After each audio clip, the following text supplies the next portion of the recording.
ഒരു മഹാമാരിയുടെ ഇടവേളകൾക്ക് ശേഷം വീണ്ടും നഗരങ്ങളും ഗ്രാമങ്ങളും സുവിശേഷത്തിൻ്റെ മാറ്റൊലിക്കായി കാതുകളെ ഓർക്കുമ്പോൾ വീണ്ടും ഈ വിധമായിട്ടുള്ള സുവിശേഷത്തിൻ്റെ ആഘോഷ രാവുകൾ ദൈവം നമുക്ക് പ്രദാനം ചെയ്യുന്നതോർത്ത് വിടുതലുകൾ ദേശത്തിൻ്റെ കോണുകളിലേക്ക് എത്തിച്ചേരുന്ന മനോഹരമായ അനുഭവങ്ങളെ ഓർത്ത് ഞാൻ ദൈവത്തെ വാഴ്ത്തുകയാണ്.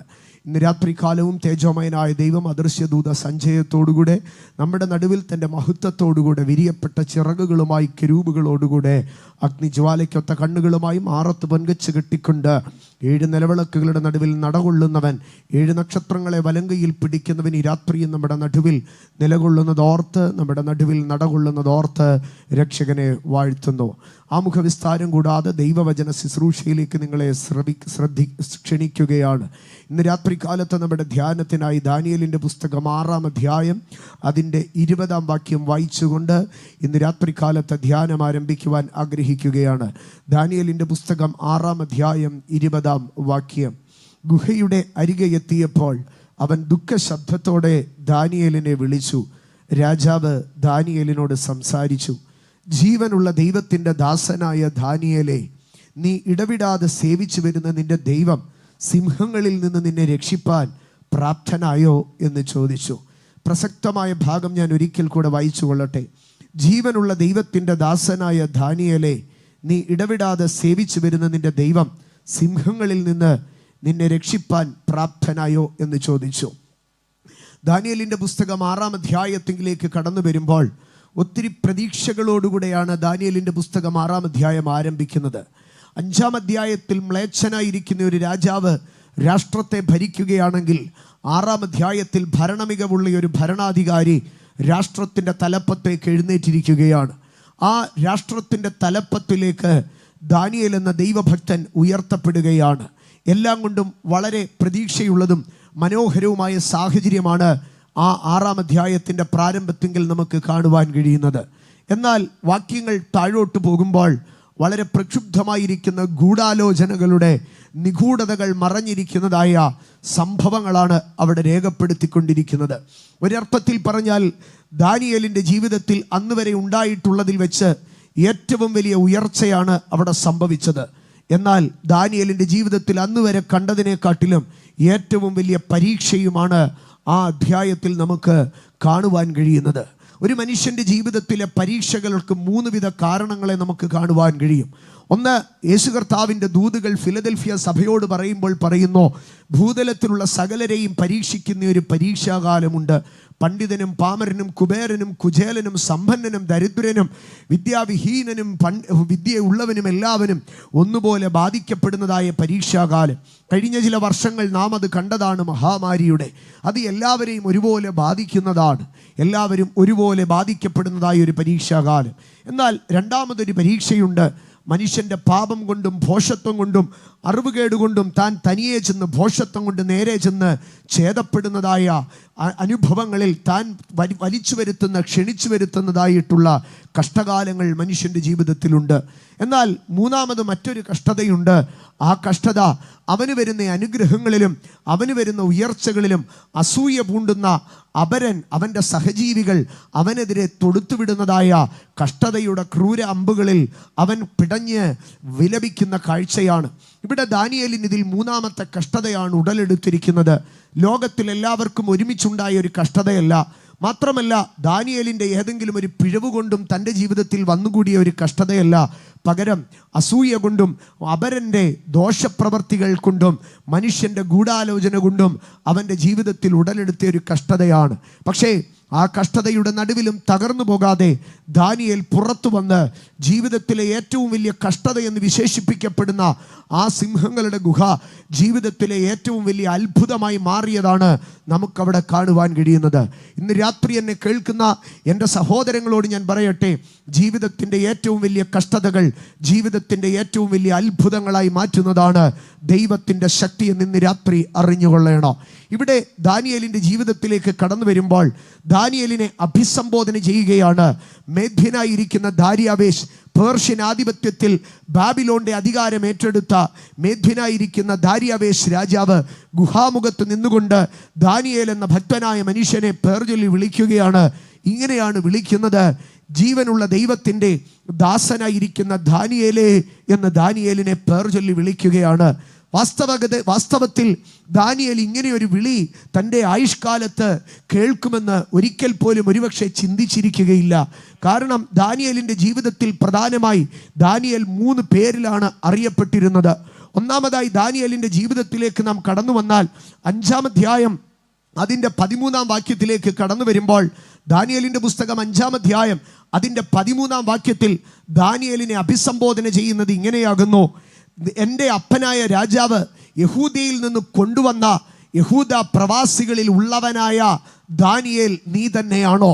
അവിടെ ദാനിയേലിനെ അഭിസംബോധന ചെയ്യുന്നത് ഇങ്ങനെയാണ്: യഹൂദ്യയുടെ പരാജയത്തിൽ, ബാബിലോണിന്റെ അധിനിവേശത്തിൽ നെബൂഖദ്നേസറും നെബോപൊലാസറും നെബൂസറദാനും ചേർന്ന് യെരൂശലേമിനെ അധിനിവേശം ചെയ്ത് യഹൂദനെ അടിമകളാക്കി യെരൂശലേമിൻ്റെ ദേവാലയത്തെ തകർത്ത് അവിടുത്തെ പൊന്നും വെള്ളിയും കവർച്ച ചെയ്ത് അവനെ അടിമകളും പ്രവാസികളുമായി ബാബിലോണിലേക്ക് കൊണ്ടുവരുമ്പോൾ, അങ്ങനെ പരാജയപ്പെട്ട, തകർക്കപ്പെട്ട, അടിമകളാക്കപ്പെട്ട സമൂഹത്തിൽ ഒരുവനായി ഇരുന്ന ദാനിയേലാണോ നീ എന്നാണ് ചോദിക്കുന്നത്.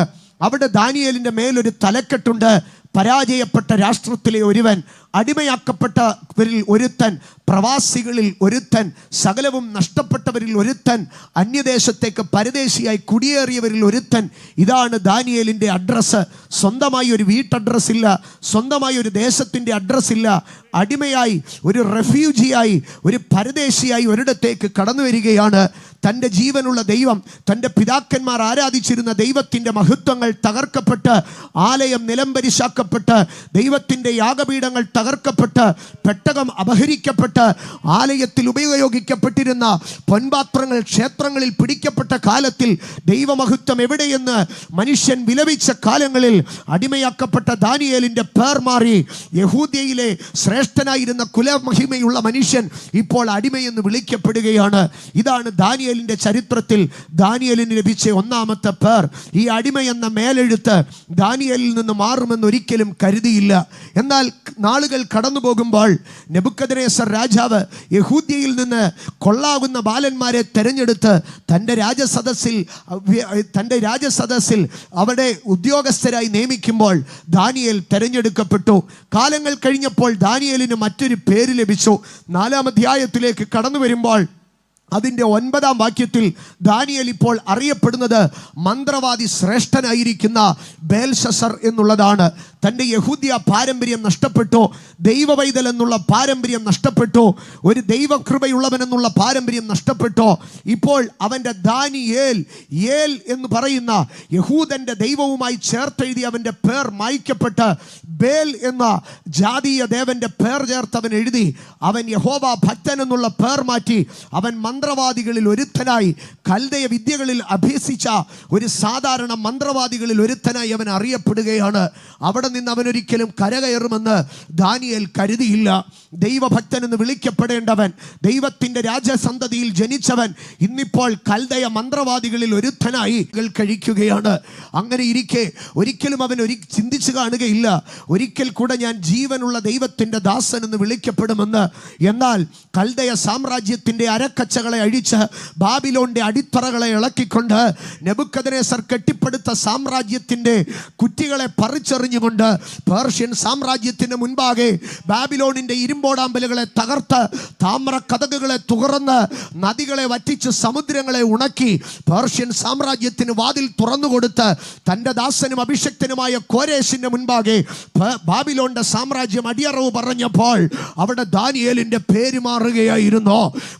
ബാബിലോൺ സാമ്രാജ്യ ബേൽശസ്സർ എന്ന മന്ത്രവാദി എന്നോ മുദ്രകുത്തിയ ദാനിയേലിന് ഇപ്പോൾ തൻ്റെ പേര് തിരികെ ലഭിക്കുകയാണ്.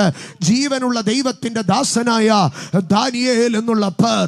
ഇന്ന് രാത്രി എന്നെ കേൾക്കുന്ന ദൈവപൈതലേ, നിന്റെ പേർ മായ്ക്കുവാൻ ആരൊക്കെ പരിശ്രമിച്ചാലും, നിന്നെ മുദ്രകുത്തി ചാപ്പകുത്തി മാറ്റി നിർത്തുവാൻ ആരൊക്കെ പരിശ്രമിച്ചാലും, സാമ്രാജ്യങ്ങളെ ഇളക്കി മറിച്ച് രാജാക്കന്മാരെ തകർത്ത് കളഞ്ഞ് മകുടത്തെ നീക്കി കിരീടങ്ങളെ എടുത്തു കളഞ്ഞ് നിന്റെ പേരിനെ യഥാസ്ഥാനപ്പെടുത്തുവാൻ നിന്റെ ദൈവത്തിന് കഴിയോ?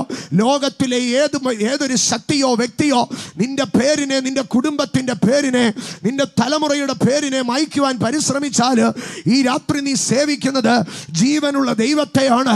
ദാനിയേലിന്റെ പേരിനെ യഥാസ്ഥാനപ്പെടുത്തിയ ദൈവത്തെയാണ്. ഈ രാത്രി നീ വിശ്വസിക്കുക. നിന്റെ പേർ മായ്ക്കുവാൻ, നിന്റെ പേർ നശിപ്പിക്കുവാൻ ഉലകത്തിലെ ഒരു ശക്തിക്കും കഴിയത്തില്ല. ലോകത്തിലെ മഹാത്ഭുതങ്ങളിൽ ഒന്നായി അറിയപ്പെട്ട ബാബിലോൺ സാമ്രാജ്യത്തിന്റെ പട്ടണത്തിന്റെ ഉപജ്ഞാതാവ് ചിന്തിച്ചിട്ട് ഇന്നും ദാനിയേലിന്റെ പേര് മാറ്റാൻ കഴിഞ്ഞില്ല. ദാനിയേലിന്റെ പേരിനെ ദൈവം തിരികെ കൊടുക്കുകയാണ്. ഇത് ദാനിയേലിന്റെ ജീവിതത്തിൽ മാത്രമല്ല, ഭക്തന്മാരുടെ ഒക്കെയും ജീവിതത്തിലുണ്ട്. ഇങ്ങനെ തിരുവെഴുത്തിൽ പറഞ്ഞാൽ ഒത്തിരി പേരുണ്ട്. പക്ഷേ ഒരു പേരും കൂടെ മാത്രം ഞാൻ പറഞ്ഞ് വേഗത്തിൽ വാക്യത്തിലേക്ക് മടങ്ങി വരാം. ഭക്തനായിരിക്കുന്ന യോസെഫ് ജനിച്ച വേളയിൽ പ്രതീക്ഷയോടെ അവൻ്റെ അപ്പനും അമ്മയും അവന് യോസെഫ് എന്ന് പേർ വിളിച്ചു. പക്ഷേ അവൻ വളർന്നു വന്നപ്പോൾ അവന് ലഭിച്ച ദർശനവും അവന് ലഭിച്ച സ്വപ്നവും വെളിപ്പാട് മുഖാന്തരം അവൻ്റെ ചേട്ടന്മാർ ഒരിക്കലും അവനെ പിന്നീട് യോസെഫ് എന്ന് വിളിച്ചില്ല. പകരം ഒരു പരിഹാസ സ്വരത്തിൽ അവനെ വിളിച്ചു. ഉൽപ്പത്തി 37:19 ഇതാ സ്വപ്നക്കാരൻ വരുന്നുവെന്ന്. അവൻ്റെ വീട്ടിൽ അവനൊരു പരിഹാസപാത്രമായി തീർന്നു. നോക്കൂ, ഇവൻ സ്വപ്നക്കാരനെന്ന് വിളിക്കപ്പെട്ടോ. അവന് ലഭിച്ച ദർശനവും അവന് ലഭിച്ച സ്വപ്നമോ അവൻ്റെ പരിഹാസമായി തീർന്നോ, അവൻ്റെ നിന്ദയായി തീർന്നോ. ഇതാ സ്വപ്നക്കാരൻ വരുന്നു. യോസെഫിന്റെ പേരിനെ ഒരു പരിഹാസമാക്കി സ്വപ്നക്കാരൻ എന്നുള്ള പേരിലേക്ക് കടന്നുപോയി. എന്നാൽ അവിടെ നിന്ന് വീണ്ടും അടുത്ത സ്റ്റെപ്പിലേക്ക് ഇറങ്ങുമ്പോൾ യോസെഫ് പിന്നെയും കൂപ്പുകുത്തുകയായിരുന്നു. പൊട്ടക്കുഴിയിൽ നിന്ന് വലിച്ചെടുത്ത് മിദ്യാന്യ കച്ചവടക്കാർക്ക് വിറ്റനന്തര സ്വപ്നക്കാരൻ എന്നുള്ള പേര് പരിഹാസത്തിൽ പോലും യോസഫിനെ ആരും വിളിച്ചില്ല. അവൻ്റെ സ്വപ്നങ്ങളെ കുറിച്ച് ആരും അറിഞ്ഞില്ല. അവൻ അടിമച്ചന്തയിൽ ഒരു അടിമയെന്ന് വിലപേശപ്പെട്ടോ. അതിനനന്തരം പൊത്തീഫറിന്റെ കുടുംബത്തിൽ പൊത്തീഫറിന്റെ ഭാര്യ അവനിട്ട ഒരു പേരുണ്ട്, എബ്രായ ദാസൻ, ഒരടിമയെന്ന് അവൻ വിളിക്കപ്പെട്ടോ. സ്വപ്നക്കാരൻ ഇപ്പം അടിമയായി. എന്നാൽ അവിടെ നിന്ന് വീണ്ടും അവനൊരു പേര് ലഭിച്ചോ. അത് പേരായിരുന്നില്ല. ജയിലിലേക്ക് അവനെ തടവറയിലേക്ക് വിട്ടോ. ഒരു തടവ് പുള്ളി എന്ന് വിളിക്കപ്പെട്ടോ. തടവ് പുള്ളി ആരും പേര് വിളിക്കാറില്ല. 218, 315, 414 ഇങ്ങനെയൊക്കെ നമ്പർ ഇട്ട് വിളിക്കുന്ന അവസ്ഥയിലേക്ക് യോസെഫിന്റെ ജീവിതം പിന്നെയും താണു.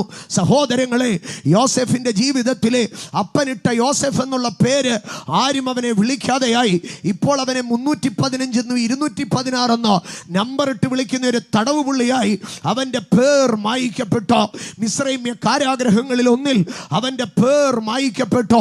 ജീവിതത്തിന്റെ തടവറകളിൽ ചിലപ്പോൾ നിന്റെ പേരുകൾ മായ്ക്കപ്പെടുമെന്ന് തോന്നിയേക്കാം. എന്നാൽ ഒരു നാളിൽ അവന് വേണ്ടി ദൈവം കൊട്ടാരത്തിന്റെ വാതിലുകൾ തുറന്നോ. അവനെ രാജാവ് അകമ്പടിയോടുകൂടെ കൊട്ടാരത്തിലേക്ക് ആനയിച്ചോ, അധികാരങ്ങൾ കൊടുത്തോ. അതിനനന്തരമായിട്ട് ഫറവോൻ അവനൊരു പേര് വിളിച്ചോ, സാപ്നത്ത് പനേഹ് എന്ന് പേർ വിളിച്ചോ. എന്തായിരുന്നു സാപ്നത്ത് പനേഹ് എന്ന വാക്കിന്റെ അർത്ഥം? രഹസ്യങ്ങൾ വെളിപ്പെടുത്തുന്നവനെന്നായിരുന്നു. അവന്റെ ചേട്ടന്മാർ വിളിച്ചത് തന്നെയാണ് അവനെ വിളിച്ചത്. പക്ഷെ ചേട്ടന്മാർ കളിയാക്കിയാ വിളിച്ചത് സ്വപ്നക്കാരനെന്ന്.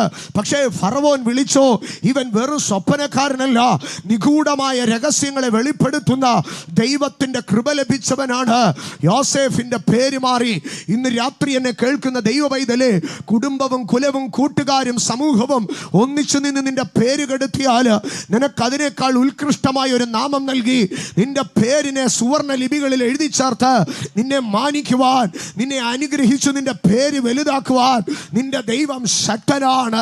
നിന്റെ പേർ മായിച്ച 10,000 നോക്കി പറ, എന്നെ അനുഗ്രഹിച്ച് എൻ്റെ പേർ വലുതാക്കുവാൻ കഴിയുന്ന ഒരു ദൈവം എനിക്കുണ്ട്. ഈ രാത്രി നീ വിശ്വസിക്കുക ദൈവ പൈതലേ, ഈ രാത്രി നീ സന്തോഷിക്കുക ദൈവ പൈതലേ. നിന്റെ പേർ മായിച്ചു കളയാൻ കഴിയത്തില്ല. സ്വപ്നക്കാരനെന്ന് ആക്ഷേപിച്ചതിന് അനന്തര സാപ്നത്ത് പനേഹെന്ന്, രഹസ്യങ്ങൾ വെളിപ്പെടുത്തുന്നവനെന്ന്, ദൈവത്തിന്റെ അരുളപ്പാട് പ്രാപിക്കുന്നവനെന്ന് നിനക്കൊരു സുവർണ കാലഘട്ടമുണ്ട്. നിന്റെ പേരിനെ ദൈവ സുവർണ ലിപികളിൽ എഴുതോ. നീ കഷ്ടതകളോ കഠിന തടവുകളോ രോഗങ്ങളോ പീഡകളോ സാമ്പത്തിക ഞെരുക്കങ്ങളോ ജീവിതത്തിന്റെ അർത്ഥശൂന്യമായ നാളുകളോ ജീവിതത്തിന്റെ നിന്ദകളോ നിന്റെയോ നിന്റെ തലമുറകളുടെയോ പേര് നശിപ്പിച്ചുവെന്ന് ഇന്ന് രാത്രി നീ വ്യാകുലപ്പെടുന്നോ. ഈ രാത്രി സ്വർഗത്തിലേക്ക് കണ്ണും കരവും ഉയർത്ത്. അവിടെ നിനക്ക് വേണ്ടി ജീവനുള്ള ഒരു ദൈവമുണ്ട്. യോസഫിന്റെ പേര് മാറ്റി അവന് സാപ്പിനത്ത് പനേഹെന്ന് ഫറവോനെ കൊണ്ട് വിളിപ്പിച്ചെങ്കിൽ ഈ രാത്രി നിന്റെ പേര് മാറ്റുവാൻ ദൈവത്തിന് ശക്തിയുണ്ട്, ദൈവത്തിന് അധികാരമുണ്ട്, ദൈവത്തിന് കഴിവുണ്ട്. ഇന്ന് രാത്രി എന്നെ കേൾക്കുന്ന ദൈവ പൈതലേ, യോസഫിനെ ഇരട്ടപ്പേര് വിളിക്കാൻ, യോസഫിനെ അപമാന പേര് വിളിക്കാൻ സഹോദരന്മാരുണ്ടായിരുന്നു. യോസഫിനെ അപമാന പേര് വിളിക്കാൻ പൊത്തിഫറിന്റെ ഭാര്യ ഉണ്ടായിരുന്നു. പക്ഷേ അവനൊരു നല്ല നാമം കൊടുത്തത് അവന് തുല്യരായിട്ടുള്ള ഒരു മനുഷ്യരല്ല. അന്ന് ലോകത്തെ ഏറ്റവും സാംസ്കാരികമായി ഉന്നതമായി നിൽക്കുന്ന ഈജിപ്തിന്റെ അധിപൻ അവന് പേർ വിളിച്ചു സാഫ്നത്ത് പനേഹ്. ഇന്ന് രാത്രി ഞാൻ പറയട്ടെ, യോസഫിന്റെ സഹോദരന്മാർ അവനെ പരിഹസിച്ചാൽ അതവന്റെ വീട്ടിൽ മാത്രം അറിയുന്നതാണ്. പൊത്തിഫർ അവനെ പരിഹസിച്ചാൽ അതൊരു ഗ്രാമത്തിൽ മാത്രം അറിയുന്നതാണ്. പക്ഷേ ഈജിപ്തിന്റെ ഭരണാധികാരി ഒരു പേർ വിളിച്ചാൽ അത് സർവ്വ പ്രപഞ്ചവും മുഴങ്ങി കേൾക്കുന്നതാണ്. നിന്റെ നിന്നെ ഒരു ഗ്രാമത്തിൽ ഒതുങ്ങുമെങ്കിൽ നിന്നെ ദൈവം മാനിക്കുമ്പോൾ അത് ഭൂമിയുടെ അറുതികൾ അറിയുന്ന മാന്യതയായിരിക്കാം. നിന്റെ നിന്നെ ഒരു ജില്ലയിൽ ഒതുങ്ങിയാൽ, നിന്റെ നിന്നെ ഒരു സംസ്ഥാനത്തിൽ ഒതുങ്ങിയാൽ, നിന്റെ നിന്നെ ഒരു രാഷ്ട്രത്തിൽ ഒതുങ്ങിയാൽ, നിന്റെ ദൈവം നിന്നെ മാനിക്കാൻ തുടങ്ങിയാൽ അത് പ്രപഞ്ചത്തിന്റെ അതിരുകൾക്കോ അത് സമുദ്രത്തിന്റെ തീരങ്ങൾക്കോ പിടിച്ചു വെക്കാൻ കഴിയത്തില്ല. അവൻ ഉയർത്തിയാൽ ആകാശത്തോളം ഉയർത്തു, അവൻ വിശാലപ്പെടുത്തിയാൽ ഭൂമിയുടെ അതിരോളം. ഈ രാത്രി നിന്റെ ദൈവം ജീവനുള്ള ദൈവമാണ്. ഇവിടെ വന്ന് ദാവീദിന്റെ പ്രശ്നത്തിൽ ദാര്യാവേശ് രാജാവ് ഇറങ്ങി വന്ന് ചോദിക്കുക, ദാനിയേൽ നീ രക്ഷപ്പെട്ടോ എന്നല്ല ചോദിച്ചത്, നീ ജീവനോടുണ്ടോ എന്നല്ല ചോദിച്ചത്. പകരം ദാനിയേലിന്റെ അടുക്കൽ ചോദിക്കുന്നത്, നിന്റെ പ്രശ്നങ്ങളിൽ നിന്നെ രക്ഷിപ്പാൻ നിന്റെ ദൈവത്തിന് പ്രാപ്തിയുണ്ടോ എന്നാ ചോദിച്ചത്. ഇന്ന് രാത്രി എന്നെ കേൾക്കുന്ന എൻ്റെ ദൈവ പൈതലേ, നിന്റെ പ്രശ്നം നിന്റെ വിഷയമല്ല. നിന്റെ പ്രശ്നത്തിൽ നീ തകർന്നോ നിലനിൽക്കുന്നുവോ എന്നുള്ളത് അത് നിന്റെ പേരിനെ അടിസ്ഥാനപ്പെടുത്തുന്ന വിഷയമല്ല. നെടുമ്പാശ്ശേരി എയർപോർട്ടിൽ നിന്ന് ഒരു വിമാനം പറന്നുയർന്ന് അതിന് എന്തെങ്കിലും ഒരു പ്ലെയിൻ ക്രാഷ് സംഭവിച്ചു കഴിഞ്ഞാൽ അതിൻ്റെ ബ്ലാക്ക് ബോക്സ് എടുത്ത് അന്വേഷിക്കും. പൈലറ്റിന് പിഴവുണ്ടോ എന്ന് അന്വേഷിക്കും, പൈലറ്റിൻ്റെ പിഴവാണോ എന്ന് അന്വേഷിക്കും. പക്ഷേ ഈ ISROയുടെ ഒരു റോക്കറ്റ്, നാസയുടെ ഒരു റോക്കറ്റ് പറന്നുയർന്നു കഴിഞ്ഞാൽ, ടെസ്ലയുടെ ഒരു റോക്കറ്റ് സ്പേസ് എക്സിൻ്റെ ഒരു റോക്കറ്റ് പറന്നുയർന്നു കഴിഞ്ഞാൽ ആ റോക്കറ്റ് തകർന്നു പോയാൽ, ആ റോക്കറ്റ് എവിടെയെങ്കിലും വെച്ച് കത്തിയമർന്നാൽ ആ റോക്കറ്റ് ഓടിച്ചതാരാണെന്ന് ആരും ചോദിക്കത്തില്ല. പകരം അത് നാസയുടെ റോക്കറ്റാണ്, അത് ISROയുടെ റോക്കറ്റാണെന്നേ പറയത്തുള്ളൂ. കാരണം ആ റോക്കറ്റിനെ നിയന്ത്രിക്കുന്നത്, ആ റോക്കറ്റിൻ്റെ ഇരിപ്പിട അത് നാസയിൽ അതിൻ്റെ ആസ്ഥാനത്തിലാണ്. അങ്ങനെയെങ്കിൽ ഈ രാത്രി എന്നെ കേൾക്കുന്ന എൻ്റെ ദൈവവൈതലിനോട് ഞാൻ വിളിച്ചു പറയട്ടെ, നിന്റെ പരാജയ അത് നിന്റെ വിഷയമല്ല. നിന്റെ കഷ്ടതയിൽ നീ തകർന്നു പോകുന്നുവോ എന്നുള്ളത് അത് നിന്റെ വിഷയമല്ല. നിന്നെ വില കൊടുത്തു വാങ്ങിയ ദൈവത്തിൻ്റെ പ്രാപ്തിയാണ്. നാസയുടെ സയന്റിസ്റ്റിനാണ് ഉത്തരവാദിത്തം.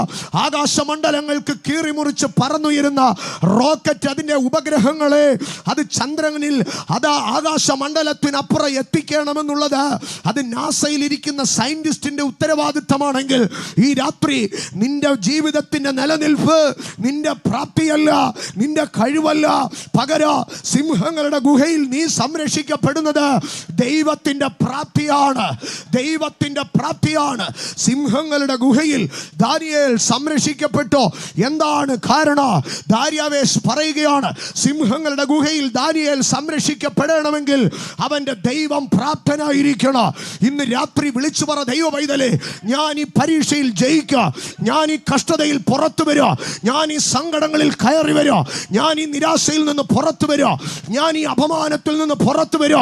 കാരണം എൻ്റെ ശക്തിയല്ല, കാരണം എൻ്റെ ബുദ്ധിയല്ല, കാരണം എൻ്റെ സാമർഥ്യമല്ല, പകരം എൻ്റെ ദൈവത്തിൻ്റെ പ്രാപ്തിയാണ്.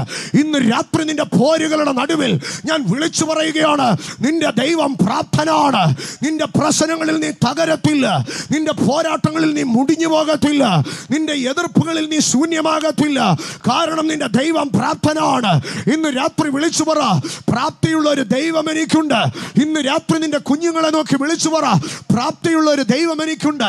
ഇന്ന് രാത്രി എന്നെ കേൾക്കുന്ന എൻ്റെ കുഞ്ഞ് അനുജന്മാരോട് അനുജത്തിമാരോടൊക്കെ പറയട്ടെ, നിന്റെ എഡ്യൂക്കേഷൻ നിന്റെ പഠിത്തം കൊണ്ടോ, നിന്റെ രാത്രിയിലെ ഉറക്കളപ്പ് കൊണ്ടോ, നിന്റെ സെലക്ഷൻ കൊണ്ടോ അല്ല, പകരം നിന്റെ ദൈവം പ്രാപ്തനാണ്. ഇന്ന് രാത്രി എൻ്റെ കുഞ്ഞുങ്ങളോടൊക്കെ ഞാൻ പറയട്ടെ, എത്ര പഠിച്ചിട്ടും തലേ കയറാത്ത സബ്ജക്റ്റ് ഉണ്ടെങ്കിൽ ആ പുസ്തകം എടുത്തു വെച്ചിട്ട് പറയണോ, എൻ്റെ ദൈവം പ്രാപ്തനാണ്. സപ്ലി കിട്ടി മുടിഞ്ഞ വ്യക്തി ഇതിനകത്ത് ഇരിപ്പുണ്ടെങ്കിൽ നീ എഴുന്നേറ്റ് നിന്ന് പറയണോ, എൻ്റെ ദൈവം പ്രാപ്തനാണ്. ജോലി കിട്ടാതെ അലയുന്ന വ്യക്തി ഉണ്ടെങ്കിൽ എഴുന്നേറ്റ് പറയണോ, എൻ്റെ ദൈവം പ്രാപ്തനാണ്. സിംഹങ്ങളുടെ ഗുഹയിൽ നിന്ന് ദാനിയേൽ പുറത്തു വന്നു. അത് എന്തുകൊണ്ടാണ്? അത് ദാനിയേലിന്റെ ശക്തി കൊണ്ടല്ല, അത് ദൈവത്തിന്റെ പ്രാപ്തി കൊണ്ടാണ്. ഇന്ന് രാത്രി ഞാൻ വിളിച്ചു പറയുന്നു, നിന്റെ പ്രശ്നങ്ങൾ നിന്നെ തകർക്കത്തില്ല. കാരണം നിന്റെ ദൈവം പ്രാപ്തനാണ്. വിശ്വസിക്കുന്നവർ ദൈവം പ്രാപ്തനാണെന്ന് ഏറ്റുപറഞ്ഞ് ദൈവത്തിന് മഹത്വം കൊടുക്ക്.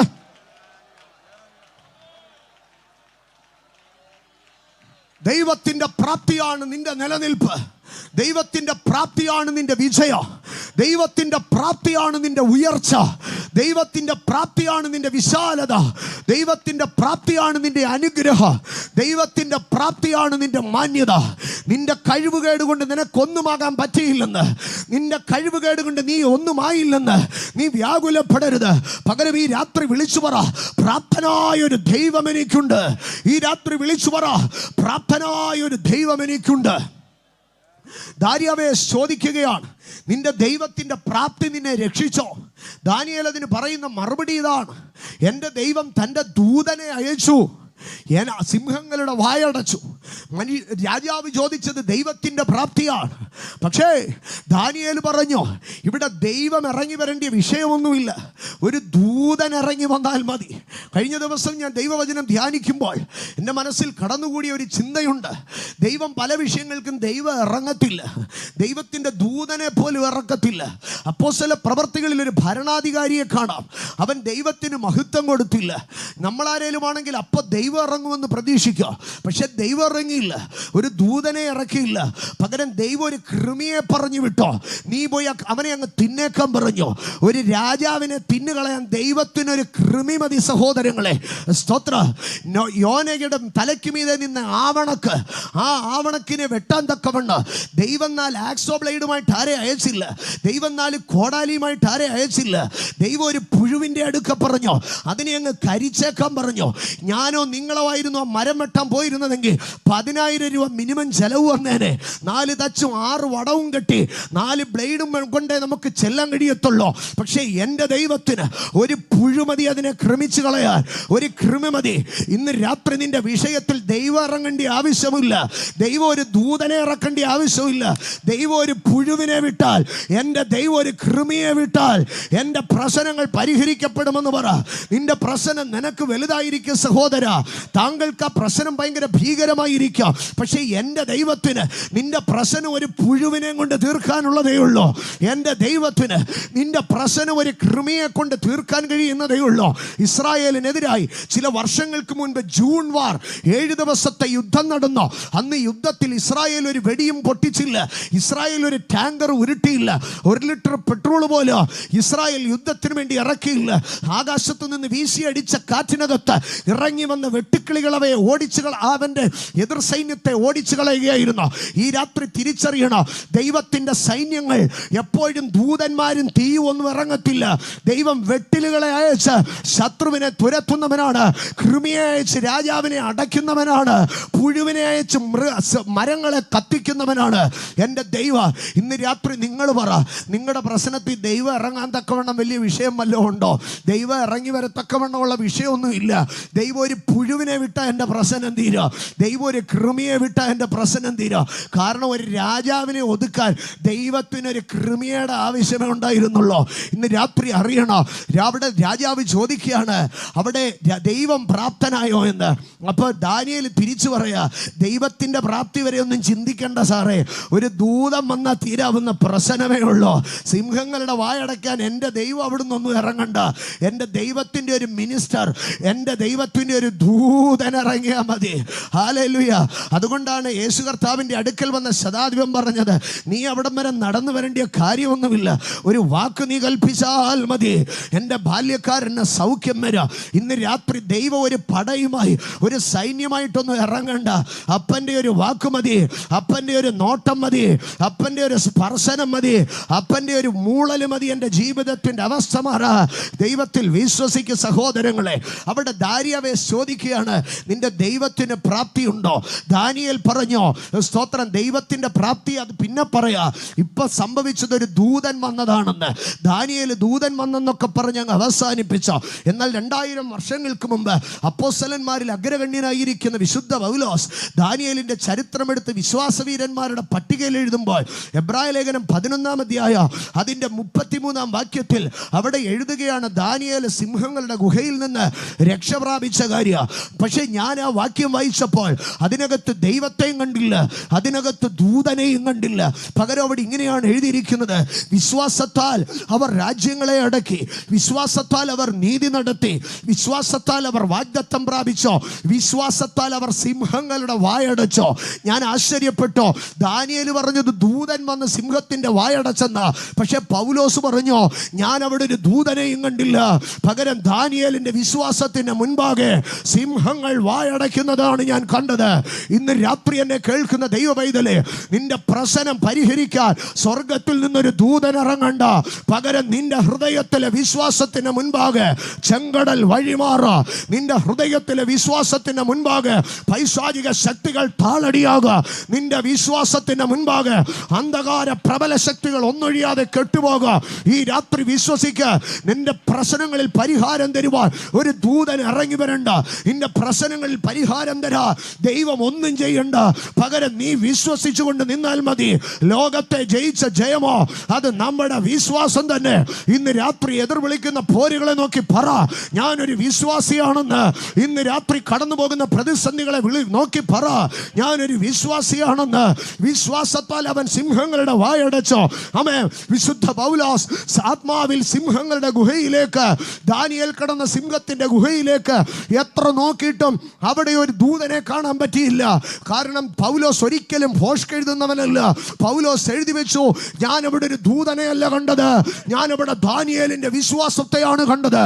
ഇന്ന് രാത്രി പന്തൽ വിട്ട് ഇറങ്ങി പോകുമ്പോൾ, ഇന്ന് രാത്രി ആരാധന കഴിയുമ്പോൾ കരമുയർത്തി ഉറപ്പായി നിന്റെ പ്രശ്നങ്ങളെ നോക്കി പറയണോ, എന്റെ വിശ്വാസത്തിന്റെ മുൻപാകെ തീങ്കൽ മെഴുകുരുകുന്നത് പോലെ, എന്റെ വിശ്വാസത്തിന്റെ മുൻപാകെ കാറ്റിങ്കൽ പുകപടലം പതറുന്നത് പോലെ, എന്റെ വിശ്വാസത്തിന്റെ മുൻപാകെ പതിരിനെ പാറ്റിക്കളയുന്ന കാറ്റുപോലെ എന്റെ മുമ്പിലെ പ്രതിസന്ധികൾ മാറോ.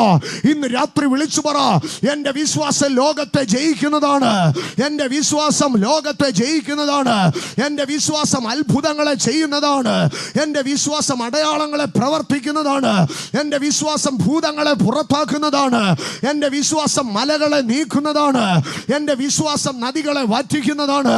ഈ രാത്രി നിന്റെ വിശ്വാസം വിലയേറിയതാണ്.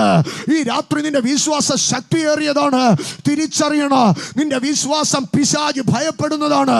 നിന്റെ വിശ്വാസം പർവ്വതങ്ങൾ ചലിക്കുന്നതാണ്. നിന്റെ വിശ്വാസം അധികാരമുള്ളതാണ്. നിന്റെ വിശ്വാസം അത്ഭുതങ്ങളുടെ താക്കോലാണ്. ഈ രാത്രി വിശ്വാസ സമൂഹം കരമുയർത്തി ദൈവത്തിന് മഹത്വം കൊടുക്കട്ടെ. നമ്മുടെ വിശ്വാസം വിലയേറിയതാണ്. സ്തോത്രം. ഇവിടെ ദാനിയേലിന്റെ അടുക്കൽ ചോദിക്കുന്ന ചോദ്യം ഇതാണ്, നിന്റെ ദൈവം പ്രാപ്തനായോ എന്ന് ചോദിക്കുകയാണ്. നിന്റെ ദൈവം പ്രാപ്തനാണോ? സിംഹങ്ങളുടെ ഗുഹയിൽ നിന്ന് രക്ഷിപ്പാൻ നിന്റെ ദൈവം പ്രാപ്തനാണോ എന്ന് ചോദിക്കുക. എന്നാൽ ഇതിന് യഥാർത്ഥമായി മറുപടി പറഞ്ഞത്, സ്തോത്രം, ദാനിയേലല്ല. ദാര്യാവേശ് അവിടെ ഒരു ചോദ്യം ചോദിച്ചോ, സിംഹങ്ങളുടെ വായിൽ നിന്ന് നിന്നെ രക്ഷിപ്പാൻ നിന്റെ ദൈവം പ്രാപ്തനാണോ? ചോദ്യം ഇത്രയുമേ ഉള്ളൂ, ദൈവം രക്ഷിപ്പാൻ പ്രാപ്തനാണോ? ഇതാണ് ദാര്യാവേശ് ചോദിക്കുന്നത്. തൻ്റെ ഭക്തനെ രക്ഷിപ്പാൻ ദൈവം പ്രാപ്തനാണോ? ദാനിയേൽ അതിന് വ്യക്തമായ ഒരു മറുപടി പറഞ്ഞില്ല. എന്നാൽ അതിന് വ്യക്തമായ മറുപടി പറയുന്നത് വിശുദ്ധ പൗലോസാണ്. എബ്രായർക്ക് ലേഖനം എഴുതുമ്പോൾ എബ്രായ ലേഖനം 7-ാം അധ്യായം 25-ാം വാക്യത്തിൽ വിശുദ്ധ പൗലോസ് അതിന് മറുപടി പറയുകയാണ്. ഇങ്ങനെയാണ് താൻ പറയുന്നത്, താൻ മുഖാന്തരമായി ദൈവത്തോട് അടുക്കുന്നവർക്ക് വേണ്ടി പക്ഷപാതം ചെയ്യുവാൻ അവൻ സദാ ജീവിക്കുന്നവനാകയാൽ അവരെ പൂർണ്ണമായി രക്ഷിപ്പാൻ അവൻ പ്രാപ്തനാകുന്നു. ദാര്യാവേശേ, നിങ്ങൾ ചോദിച്ചില്ലേ, സിംഹങ്ങളുടെ വായിൽ നിന്ന് ദൈവം രക്ഷിക്കുമോ എന്ന്? എടാ, സിംഹത്തിന്റെ വായിൽ നിന്നല്ല, കരടിയുടെ വായിൽ നിന്നല്ല, ഒരു മനുഷ്യന്റെ വായിൽ നിന്നല്ല, ഒരു ഭക്തന്റെ ജീവിതത്തിൽ ഉണ്ടാകുന്ന ഏതൊരു പ്രശ്നത്തിൽ നിന്ന് അവനെ പൂർണ്ണമായി രക്ഷിപ്പാൻ ഞങ്ങളുടെ ദൈവം പ്രാപ്തനാണ്. അതാണ് പൗലോസ് പറഞ്ഞ മറുപടി. അവരെ പൂർണ്ണമായി രക്ഷിപ്പാൻ അവൻ പ്രാപ്തനാകുന്നു. ആരാണ് അവർ? അവർ നമ്മളാണ്. ഇന്ന് രാത്രി ചങ്കില് കൈവച്ചെന്ന് പറഞ്ഞാട്ട് എന്നെ രക്ഷിപ്പാൻ അല്ല, എന്നെ പൂർണ്ണമായി രക്ഷിപ്പാൻ ദൈവം പ്രാപ്തനാണ്. ഇന്ന് രാത്രി നിന്റെ സാമൂഹിക വിഷയങ്ങളെ നോക്കി പറ, ദൈവം പ്രാപ്തനാണ്. ഇന്ന് രാത്രി നിന്റെ സാമ്പത്തിക വിഷയങ്ങളെ നോക്കി പറ, ദൈവം പ്രാപ്തനാണ്. ഈ രാത്രി നിന്റെ തലമുറകളെ നോക്കി പറ, ദൈവം പ്രാപ്തനാണ്. ഈ രാത്രി നിന്റെ ശുശ്രൂഷയെ നോക്കി പറ, ദൈവം പ്രാപ്തനാണ്. ഈ രാത്രി നിന്റെ വിശുദ്ധ ജീവിതത്തെ നോക്കി പറ, ദൈവം പ്രാപ്തനാണ്. ഈ രാത്രി നിന്റെ ജീവിത പങ്കാളിയുടെ ബലഹീനതയെ നോക്കി പറ, ദൈവം പ്രാപ്തനാണ്. ഇന്ന് രാത്രി ഞാൻ വിളിച്ചു പറയാ, രക്ഷിപ്പാൻ അല്ല, പൂർണ്ണമായി രക്ഷിപ്പാൻ ദൈവം പ്രാപ്തനാണ്. ദൈവം അല്പരക്ഷകളുടെ ദൈവമല്ല, ദൈവം കുറേശ്ശെ രക്ഷിക്കുന്ന ദൈവമല്ല, അവൻ പൂർണ്ണമായി രക്ഷിക്കുന്ന ദൈവമാണ്. ഈ രാത്രി വിശ്വസിക്ക്, എൻ്റെ വിഷയങ്ങളിൽ ഒരു പൂർണ്ണമായ രക്ഷ അത് ദൈവത്തിൻ്റെ പ്രാപ്തിയാണ്. അവൻ പൂർണ്ണമായി രക്ഷിപ്പാൻ പ്രാപ്തനാകുന്നു. എന്തിൽ നിന്നൊക്കെയാണ് ദൈവം രക്ഷിക്കുന്നത്? പൂർണ്ണമായി രക്ഷിക്കുമെന്നാണ് പറയുന്നത്. ദൈവം പൂർണ്ണമായി രക്ഷിക്കും. അങ്ങനെയെങ്കിൽ ദൈവം എന്തിൽ നിന്നൊക്കെയാണ് പൂർണ്ണമായി രക്ഷിക്കുന്നത്? എന്താണ് ഈ പൂർണ്ണമായി രക്ഷിക്കുമെന്ന് പറയുന്നതിൻ്റെ അർത്ഥം? അതുകൊണ്ട് നമ്മൾ ആ ദൈവത്തിൻ്റെ രക്ഷാപദ്ധതിയുടെ ആഴങ്ങളിലേക്ക് കടന്നിറങ്ങാം. ഒന്നാമതായി നാം ശ്രദ്ധിക്കുമ്പോൾ, വിശുദ്ധ പൗലോസ് തിമത്തിയോസിന് ലേഖനം എഴുതുമ്പോൾ യേശു കർത്താവിൻ്റെ മാനവ അവതാരത്തിലേക്ക് കടന്നു വരികയാണ്. യേശു കർത്താവ് സ്വർഗ മഹിമകളെ വിടിഞ്ഞ് ദൈവത്തിൻ്റെ വലത്തുഭാഗത്തിരുന്ന സിംഹാസനത്തിൻ്റെ ഉത്തുംഗ ശൃംഗങ്ങളെ വിട്ട് യേശു കർത്താവ് ഭൂമിയിലേക്ക് ഇറങ്ങി വന്നു. എന്തിനാ യേശുവെ ഭൂമിയിലേക്ക് ഇറങ്ങി വന്നത്? മലയാളത്തിലൊരു പാട്ടുണ്ട്, ദൈവത്തിൻ പുത്രനായി ലോകം കാണാൻ യേശുനാഥനും ഭൂമിയിലെത്തിയെന്ന്. പക്ഷേ ഞാനൊരു കാര്യം പറയാം, എൻ്റെ കർത്താവ് ലോകം കാണാനല്ല ഭൂമിയിലെത്തിയത്. പകരം എന്തിനാണ് എൻ്റെ കർത്താവ് ഭൂമിയിലെത്തിയത്? വിശുദ്ധ പൗലോസ് തൻ്റെ അരുമശിഷ്യനായ തിമത്തിയോസിന് ലേഖനം എഴുതുമ്പോൾ ഇങ്ങനെയാണ് എഴുതിയത്: യേശുക്രിസ്തു പാപികളെ രക്ഷിപ്പാൻ ലോകത്തിൽ വന്നു എന്നുള്ളത് വിശ്വാസ്യവും എല്ലാവരും അംഗീകരിപ്പാൻ യോഗ്യവുമായ വചനം തന്നെ പൗലോസ് പറയുകയാണ്. ക്രിസ്തുയേശു സ്വർഗ മഹിമകളെ വിട്ട് ഭൂമിയിൽ ഇറങ്ങി വന്നത് ഒരു മനുഷ്യനെ അവൻ്റെ പാപങ്ങളിൽ നിന്ന് രക്ഷിക്കാനാണ്. അത് എന്തുകൊണ്ട് വിശ്വാസ്യമെന്ന് താൻ പറയുകയാണ്. താൻ എന്നിട്ട് അടുത്തതായിട്ട് പറയുകയാണ്, എടാ, അങ്ങനെ രക്ഷിക്കപ്പെട്ട പാപികളിൽ ഏറ്റവും വലിയ പാപി അവൻ ഞാനായിരുന്നു. എടാ, ഞാൻ രക്ഷിക്കപ്പെട്ടത് കൊണ്ടാണ് ഞാൻ പറയുന്നത്, യേശു ക്രിസ്തു പാപികളെ രക്ഷിക്കുന്നവനാണ്. ആമേൻ. അങ്ങനെയെങ്കിൽ ഞാൻ ചോദിക്കുകയാണ്, യേശു എന്തിനാണ് ഈ പാപങ്ങളിൽ നിന്ന് രക്ഷിക്കുക എന്നുള്ള ഒരു വാക്ക് പറയുന്നത്? യേശു കർത്താവിൻ്റെ ജനനത്തിങ്കിലേക്ക് കടന്നു വരുമ്പോൾ മറിയം, കന്യകാമറിയ ഗർഭിണിയായതറിഞ്ഞ് വിവാഹം നിശ്ചയിച്ചിരുന്ന യോസഫ് എന്ന മാന്യനായ പുരുഷൻ അവളെ ഗൂഢമായി ഉപേക്ഷിപ്പാൻ തീരുമാനിച്ചു. ദൈവത്തിൻ്റെ ദൂതൻ ഇറങ്ങി വന്ന് യോസെഫിൻ്റെ അടുക്കൽ സ്വപ്നത്തിൽ പറഞ്ഞു, യോസെഫ്, നീ അവളെ ഉപേക്ഷിക്കരുത്, അവളിൽ ഉൽപ്പാദിതമായത് പരിശുദ്ധാത്മാവിനാലാണ്. എന്നിട്ട് അതിനോട് ചേർത്ത് അടുത്തതായിട്ട് മറ്റൊരു കാര്യം കൂടെ പറഞ്ഞു, അവളൊരു മകനെ പ്രസവിക്കുക, അവൻ തൻ്റെ ജനത്തെ അവരുടെ പാപങ്ങളിൽ നിന്ന് രക്ഷിപ്പാനിരിക്കൊണ്ട് അവന് യേശു എന്ന് പേർ വിളിക്കണം. എന്താണ് യേശുവ എന്ന വാക്കിൻ്റെ അർത്ഥം? അവൻ രക്ഷകൻ എന്നാണ് അതിൻ്റെ അർത്ഥം. എന്താണ് ആ രക്ഷയുടെ ഒന്നാമത്തെ പദ്ധതി? അത് പാപങ്ങളിൽ നിന്ന് രക്ഷിക്കുക. അങ്ങനെയെങ്കിൽ ഞാൻ ചോദിക്കാം, പാപത്തിൽ നിന്ന് രക്ഷിക്കുവാൻ പാപം എന്താ? ഒരടിമത്തമാണോ?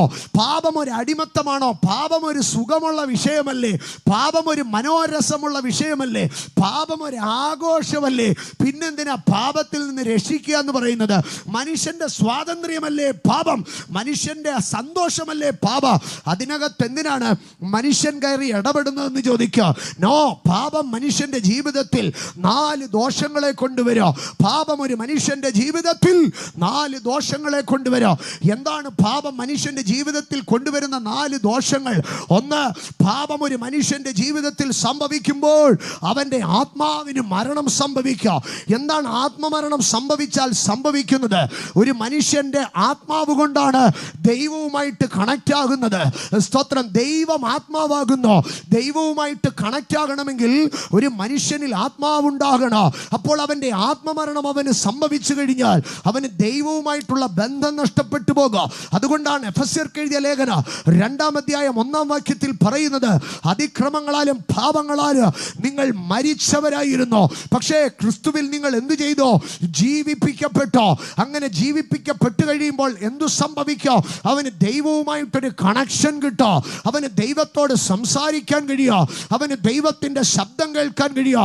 അവന് ദൈവത്തിന്റെ സാന്നിധ്യം അനുഭവിക്കാൻ കഴിയോ.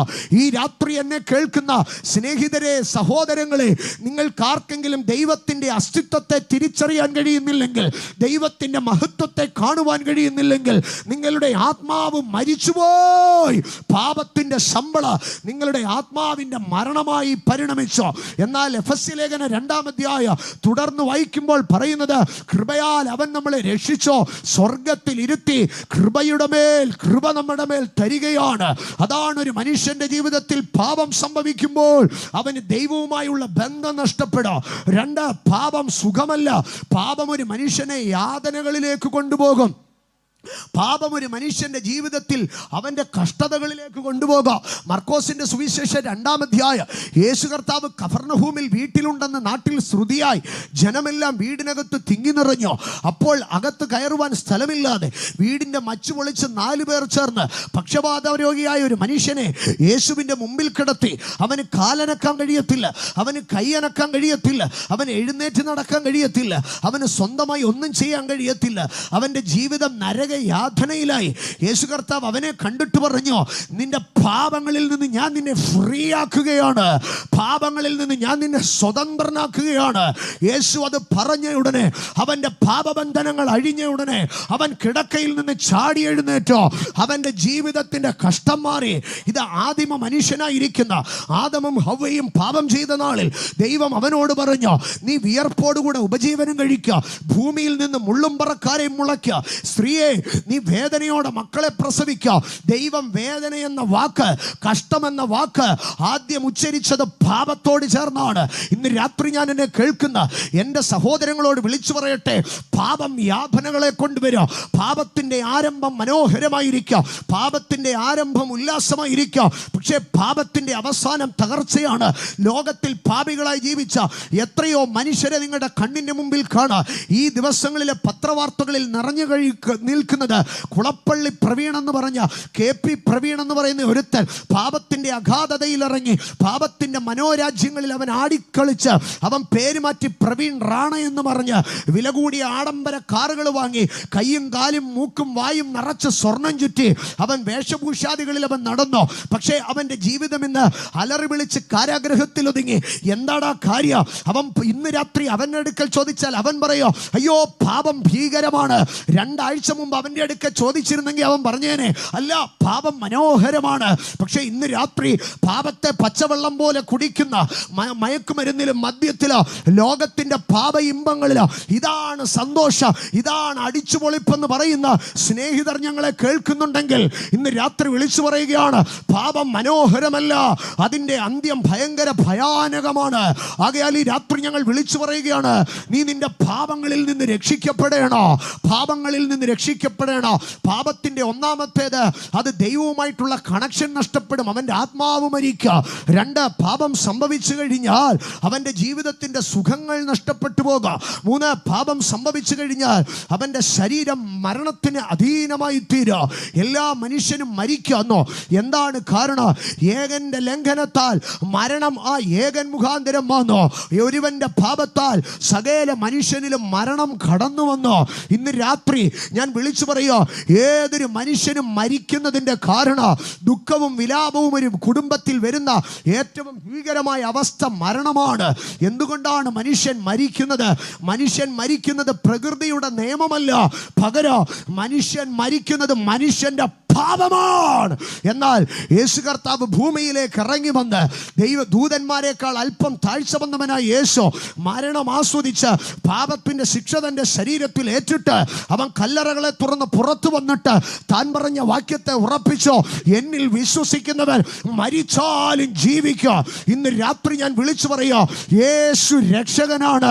പാപത്തിന്റെ ശമ്പളമായ മരണത്തിന്റെ അഗാധതയിലേക്ക് ഒരു മനുഷ്യൻ ഇറങ്ങിപ്പോയാൽ ഇന്ന് രാത്രി ഞാൻ വിളിച്ചു പറയാ, അവൻ യേശുവിനാൽ അവന്റെ പാപങ്ങളിൽ നിന്ന് രക്ഷിക്കപ്പെട്ടവനാണെങ്കിൽ ശവക്കല്ലറകളുടെ സ്ലാബുകൾക്കപ്പുറം, ശവക്കല്ലറകൾക്കകത്തിരിക്കുന്ന ജീർണതകൾക്കപ്പുറം അവൻ മരണത്തെ ജയിച്ച് അവൻ എഴുന്നേറ്റ് വരിക.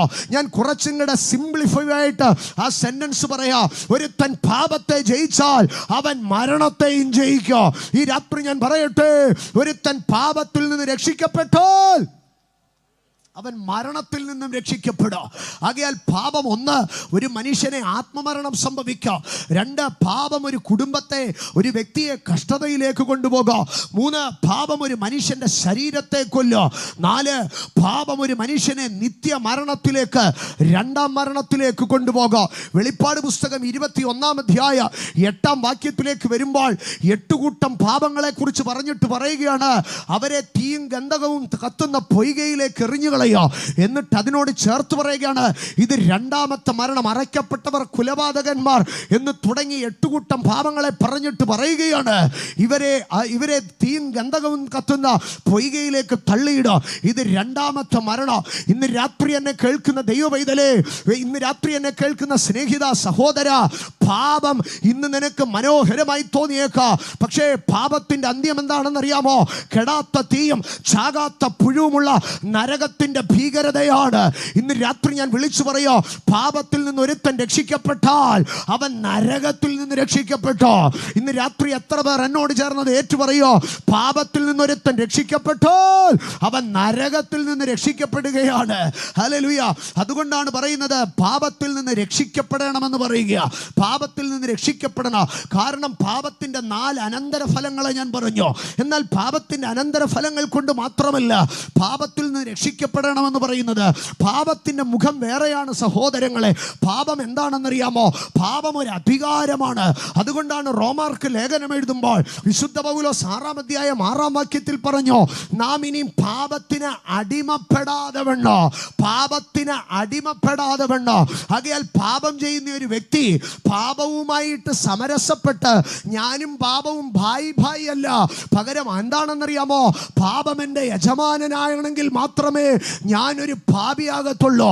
ഇന്ന് രാത്രി എന്നെ കേൾക്കുന്ന എൻ്റെ സഹോദരങ്ങളെ, സ്നേഹിതരെ, ഏതെങ്കിലും ഒരു പാപം നിങ്ങളുടെ സ്വഭാവമാണെങ്കിൽ നിങ്ങൾ ആ പാപത്തിന് അടിമയാണ്. നിങ്ങളുടെ യജമാനൻ പാപമാണ്. നിങ്ങൾ മദ്യത്തിന് അടിമയാണെങ്കിൽ നിങ്ങളുടെ യജമാനൻ മദ്യമാണ്. നിങ്ങളൊരു വെറിക്കൂത്തിന് അടിമയാണെങ്കിൽ നിങ്ങളുടെ യജമാനൻ വെറിക്കൂത്താണ്.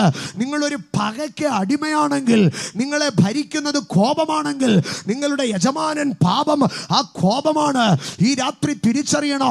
ഭക്തനായ യോഹന്നാൻ ശ്ലീഹ താൻ പറഞ്ഞ ഒരു വാക്കുണ്ട്, ഒരുവൻ ഏതിനോട് തോൽക്കുന്നുവോ അതിന് അടിമപ്പെട്ടിരിക്കുന്നു. രാവിലെ മദ്യം ചെന്നില്ലേ കൈവറയ്ക്കുമോ? ഈ രാത്രി സത്യം അറിഞ്ഞുകൊള്ളണോ, നിന്റെ യജമാനൻ മദ്യമാണ്. ഹല്ലേലൂയ. രാവിലെ നീ പുകവലിച്ചില്ലെങ്കിൽ നിന്റെ ദിനചര്യ നടക്കത്തില്ലയോ? നിന്റെ ശരീരത്തിന്റെ അധികാരി പുകയാണ്.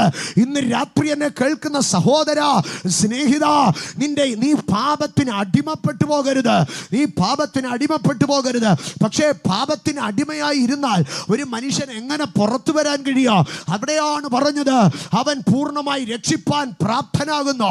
6 അധ്യായം അതിന്റെ 7 വാക്യത്തിലേക്ക് വരുമ്പോൾ യേശുവിന്റെ കാൽവറി മരണത്തെ ചൂണ്ടിക്കാണിച്ചിട്ട് പറയുകയാണ്, അവൻ പാപത്തിൽ നിന്ന് മോചനം പ്രാപിച്ചിരിക്കുന്നു.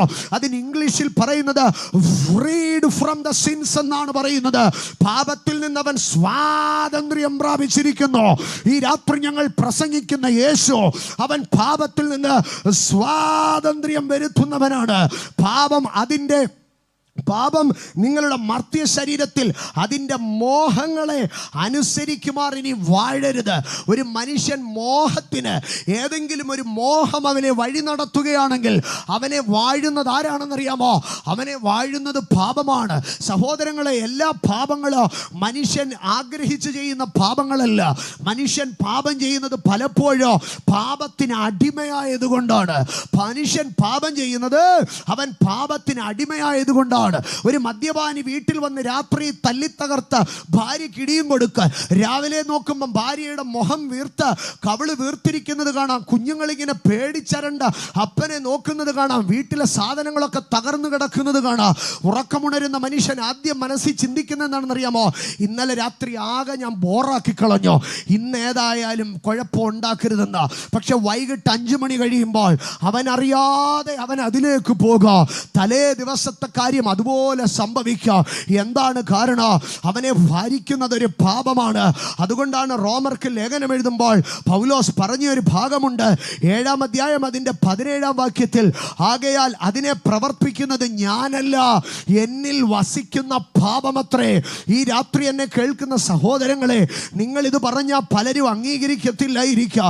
എടാ, ഞാൻ അറിഞ്ഞോണ്ടല്ല ഇങ്ങനെ കുടിക്കുന്നത്, ഞാൻ അറിഞ്ഞോണ്ടല്ല ഇങ്ങനെ വഴക്കുണ്ടാക്കുന്നത്, ഞാൻ അറിഞ്ഞോണ്ടല്ല ഇങ്ങനെ പ്രശ്നം ഉണ്ടാക്കുന്നത്. ഇതൊന്നും നിങ്ങൾ നിങ്ങളുടെ വീട്ടുകാരുടെ അടുക്ക പറഞ്ഞ അവർക്ക് ഉൾക്കൊള്ളാൻ കഴിയത്തില്ല. പക്ഷെ ഇന്ന് രാത്രി ഞങ്ങൾക്കതിനെ ഉൾക്കൊള്ളാൻ കഴിയുക. കാരണം ഞങ്ങൾക്കറിയാം പാപം ഒരു ശക്തിയാണ്, പാപം ഒരു അധികാരിയാണ്. ഇന്ന് രാത്രി ആ പാപത്തിൻ്റെ ശക്തിക്ക് അധീനപ്പെട്ട് പാപത്തിന് കീഴടങ്ങി ആഗ്രഹിക്കുന്ന നന്മ ചെയ്യാൻ കഴിയുന്നില്ല, കുടി നിർത്താൻ കഴിയുന്നില്ല, വഴക്ക് നിർത്താൻ കഴിയുന്നില്ല, മാന്യമായിട്ട് ജീവിക്കാൻ കഴിയുന്നില്ല, പോണോഗ്രാഫി നിർത്താൻ കഴിയുന്നില്ല, കൂട്ടുകെട്ടുകളിൽ നിന്ന് പുറത്തു വരാൻ കഴിയുന്നില്ല. അങ്ങനെയെങ്കിൽ ഈ രാത്രി നീ ഏതോ ഒരു പാപത്തിന് അടിപ്പെട്ടു പോയിരിക്കുകയാണ്. ഈ രാത്രി ഞങ്ങൾ പ്രസംഗിക്കുന്നത് ദ സേവിയർ ജീസസ് ക്രൈസ്റ്റ് നിന്നെ അതിൽ നിന്ന് പുറത്തു കൊണ്ടുവരുവാ, നിന്നെ അതിൽ നിന്ന് റെഡീം ചെയ്യുക, നിന്നെ അതിൽ നിന്ന് വീണ്ടെടുക്കുക. യേശുവിന് കഴിയോ? നീ ഇനിയും പാപിയായി ജീവിക്കണ്ട. നിന്റെ ബുദ്ധി കൊണ്ട്, ശക്തി കൊണ്ട് നിനക്ക് പാപത്തിൽ നിന്ന് പുറത്തു വരാൻ കഴിയുന്നില്ലെന്ന് ഓർത്ത് നീ വ്യാകുലപ്പെടേണ്ട. ഈ രാത്രി യേശു നിന്നെ പാപങ്ങളിൽ നിന്ന് വിടുവിക്കാൻ ശക്തനാണ്. അതുകൊണ്ടാണ് പറഞ്ഞത്, അവൻ പാപികളെ രക്ഷിപ്പാൻ ഇറങ്ങി വന്നു. വിശുദ്ധ പത്രോസ് യേശു കർത്താവ് ക്രൂശിലേക്ക് കയറിപ്പോകുന്നത് കണ്ടിട്ട് ഇങ്ങനെയാണ് എഴുതിയത്, നാം പാപം സംബന്ധിച്ച് മരിച്ച് നീതിക്ക് ജീവിക്കേണ്ടതിന് അവൻ നമ്മുടെ പാപങ്ങളെ ചുമന്നുകൊണ്ട് ക്രൂശിന്മേൽ കയറി. ഈ രാത്രി ക്രൂശിനെ ഞങ്ങൾ പ്രസംഗിക്കുകയാണ്. എന്താണ് ക്രൂശിനെ ഞങ്ങൾ പ്രസംഗിക്കുന്നതിൻ്റെ കാരണം? അത് ഏതൊരു മനുഷ്യനെയോ പാപത്തിൽ നിന്ന് വലിച്ചെടുക്കാൻ കഴിയുന്നതാണ്. ഈ രാത്രി നീ പാപത്തിൽ നിന്ന് വിടുവിക്കപ്പെട്ടാൽ നിന്റെ കുടുംബത്തിന്റെ അവസ്ഥ മാറോ, നിന്റെ തലമുറയുടെ അവസ്ഥ മാറോ, നിന്റെ പശ്ചാത്തലം മാറോ, നിന്റെ സമാധാനം മാറോ, നിന്റെ നിലവാരം മാറോ, നിന്റെ നില മാറോ, നിനക്കൊരു മാന്യത വരോ. ഈ രാത്രി ഇതിനകത്തിരിക്കുന്ന എത്രയോ പേർക്ക് പറയാനാ സാക്ഷ്യമുണ്ട്. പാപത്തിന്റെ അടിമ ചങ്ങലയ്ക്കകത്ത് പെട്ടുഴന്ന എന്നെ, എൻ്റെ കുടുംബത്തെ ഈ അവസ്ഥയിൽ മാന്യമാക്കി നിർത്തിയത് ഈ മാറ്റമില്ലാത്ത സുവിശേഷമാണ്. യേശു രക്ഷകനാണ്, യേശു രക്ഷകനാണ്. ഞാൻ ആഗ്രഹിക്കുന്ന നന്മ ചെയ്യാൻ കഴിയാതെ തിന്മയ്ക്ക് അടിമപ്പെട്ടു പോകുമ്പോൾ യേശു കർത്താവ് വന്ന് പാപങ്ങളിൽ നിന്ന് രക്ഷിക്കുകയാണ്. ഒരു മനുഷ്യൻ്റെ ജീവിതത്തിൽ അവനെ ഒന്ന് പാപങ്ങളിൽ നിന്ന് രക്ഷിക്കും. രണ്ട്, ഒരു മനുഷ്യൻ്റെ ജീവിതത്തിലെ ഏറ്റവും സങ്കടകരമായിരിക്കുന്ന ഒരു അനുഭവം എന്ത് എന്ന് നാം ശ്രദ്ധിച്ചു കഴിഞ്ഞാൽ ഒരു മനുഷ്യൻ്റെ ശാപമാണ്, ഒരു മനുഷ്യൻ്റെ പാപം. ഇന്ന് രാത്രികാലം ഏതെങ്കിലും പ്രിയപ്പെട്ടവർ നിങ്ങളുടെ പാപങ്ങളിൽ നിന്ന് വിമോചനം പ്രാപിക്കുവാൻ, പാപത്തിൽ നിന്നൊന്ന് ഫ്രീ ആകാൻ, സ്വാതന്ത്ര്യം വരാൻ ആഗ്രഹിക്കുന്നുവെങ്കിൽ ഈ യോഗത്തിൻ്റെ സമാപനത്തിങ്കൽ നിങ്ങൾക്ക് ഞങ്ങളുടെ അടുക്കലേക്ക് കടന്നു വരാം. ഞങ്ങൾ നിങ്ങൾക്ക് വേണ്ടി പ്രാർത്ഥിക്കാം. നമ്മുടെ കർത്താവായ യേശു നിങ്ങൾക്ക് രക്ഷ നൽകുക. നിങ്ങൾ ഒരേ ഒരു കാര്യം ചെയ്താൽ മതി. നിങ്ങൾ നിങ്ങളുടെ പാപങ്ങളെ ഏറ്റുപറയുന്നുവെങ്കിൽ നിങ്ങളുടെ സകല പാപവും പോക്കി നിങ്ങളെ ശുദ്ധീകരിപ്പാൻ യേശു വിശ്വസ്തനാണ്, യേശു നീതിമാനാണ്. ദൈവപുത്രനായ യേശുവിൻ്റെ രക്തം നിങ്ങളുടെ സകല പാപവും പോക്കി നിങ്ങളെ ശുദ്ധീകരിക്കുന്നതാണ്. ആകയാൽ ഒരു മനുഷ്യൻ ഒന്നാമത് പാപത്തിൽ നിന്ന് വിടുവിക്കപ്പെടണോ, അതാണ് അവന് ആവശ്യമായിരിക്കുന്ന ഒന്നാമത്തെ രക്ഷ. രണ്ടാമതൊരു മനുഷ്യനെ തകർക്കുന്ന ഏറ്റവും സങ്കടകരമായിരിക്കുന്ന ഒരു വിഷയം അവൻ്റെ മേൽ വാഴുന്ന ശാപങ്ങളാണ്. യെരമ്യാ പ്രവചനം 23-ാം അധ്യായത്തിലേക്ക് കടന്നു വരുമ്പോൾ അതിൻ്റെ 10-ാം വാക്യത്തിൽ ഇങ്ങനെയാണ് എഴുതിയിരിക്കുന്നത്: ശാപം നിമിത്തം ദേശം ദുഃഖിക്കുന്നു. ശാപം നിമിത്തം ദേശം ദുഃഖിക്കുന്നു. ഭയങ്കരമായൊരു ഭാഗമാണ് യെരമ്യാ 23:10. ശാപം ദേശത്തെ ദുഃഖിപ്പിക്കുന്നു. ഈ രാത്രി എന്നെ കേൾക്കുന്ന എൻ്റെ സ്നേഹിതരെ, എൻ്റെ സഹൃദയരെ, നിങ്ങളുടെ ജീവിതത്തിൽ നിങ്ങൾ ആശങ്കപ്പെടുന്നുണ്ടായിരിക്കുക. എത്ര പഠിച്ചിട്ടും ജയിക്കാൻ കഴിയുന്നില്ല, എത്ര പരിശ്രമിച്ചിട്ടും മുമ്പോട്ട് പോകാൻ കഴിയുന്നില്ല. അവസാനം വീട്ടിൽ കുത്തിയിരുന്ന് പറയുക, ഏതോ ശാപം നമ്മുടെ തലയിലുണ്ട്, ഏതോ ഗ്രഹപ്പഴ നമ്മുടെ കുടുംബത്തിലുണ്ട്. ഈ രാത്രി എന്നെ കേൾക്കുന്ന ദൈവമക്കളെ, ഈ രാത്രി എന്നെ കേൾക്കുന്ന സ്നേഹിതരെ, ഞാനൊരു യാഥാർത്ഥ്യം പറയാം.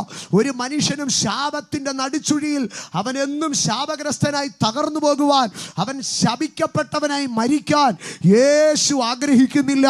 ഈ രാത്രി ഞങ്ങളെ കേൾക്കുന്ന ആരെങ്കിലോ, നിങ്ങളുടെ കുടുംബങ്ങളിലോ, നിങ്ങളുടെ പിതാക്കന്മാരിലോ, നിങ്ങളുടെ തലമുറകളിലോ, നിങ്ങൾ വ്യക്തിപരമായോ ഏതെങ്കിലും ഒരു ശാപത്തിൻ്റെ നുകക്കുഴിയിലാണെന്ന്, ഏതെങ്കിലും ഒരു ശാപത്തിൻ്റെ ബന്ധനത്തിലാണെന്ന് നിങ്ങൾക്ക് തോന്നുന്നുണ്ടെങ്കിൽ നിങ്ങളുടെ ജീവിതത്തിൽ നിങ്ങൾ ദുഃഖിച്ച് തീരരുതേ.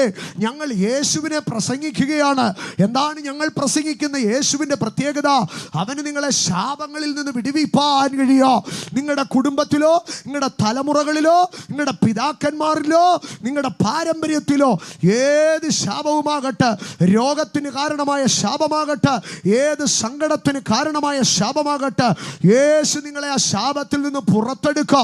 അതിനാണ് തിരുവെഴുത്ത് വ്യക്തമായി അത് പറയുന്ന ഒരു ഭാഗം. നാം ഗലാത്യ ലേഖനത്തിലേക്ക് കടന്നു വരുമ്പോൾ, ഗലാത്യ ലേഖനം 3-ാം അധ്യായത്തിലേക്ക് കടന്നു വരുമ്പോൾ അതിൻ്റെ 13-ാം വാക്യത്തിൽ അപ്പോസ്തലനായ വിശുദ്ധ പൗലോസ് പറയുകയാണ്, ലോക ചരിത്രത്തിൽ പറഞ്ഞിരുന്നു, മരത്തിന്മേൽ തൂങ്ങുന്നവനെല്ലാം ശപിക്കപ്പെട്ടവൻ. എന്നാൽ യേശു കർത്താവ് ആ നീച മരണം ഏറ്റെടുത്തു. യേശു കർത്താവ് പറഞ്ഞു, എടാ, ശപിക്കപ്പെട്ടവനെ കാണണമെങ്കിൽ മരത്തെ തൂങ്ങണമെന്നല്ലേ? അങ്ങനെയെങ്കിൽ ശാപങ്ങളെ എല്ലാം ഞാൻ ഏറ്റെടുക്കാം.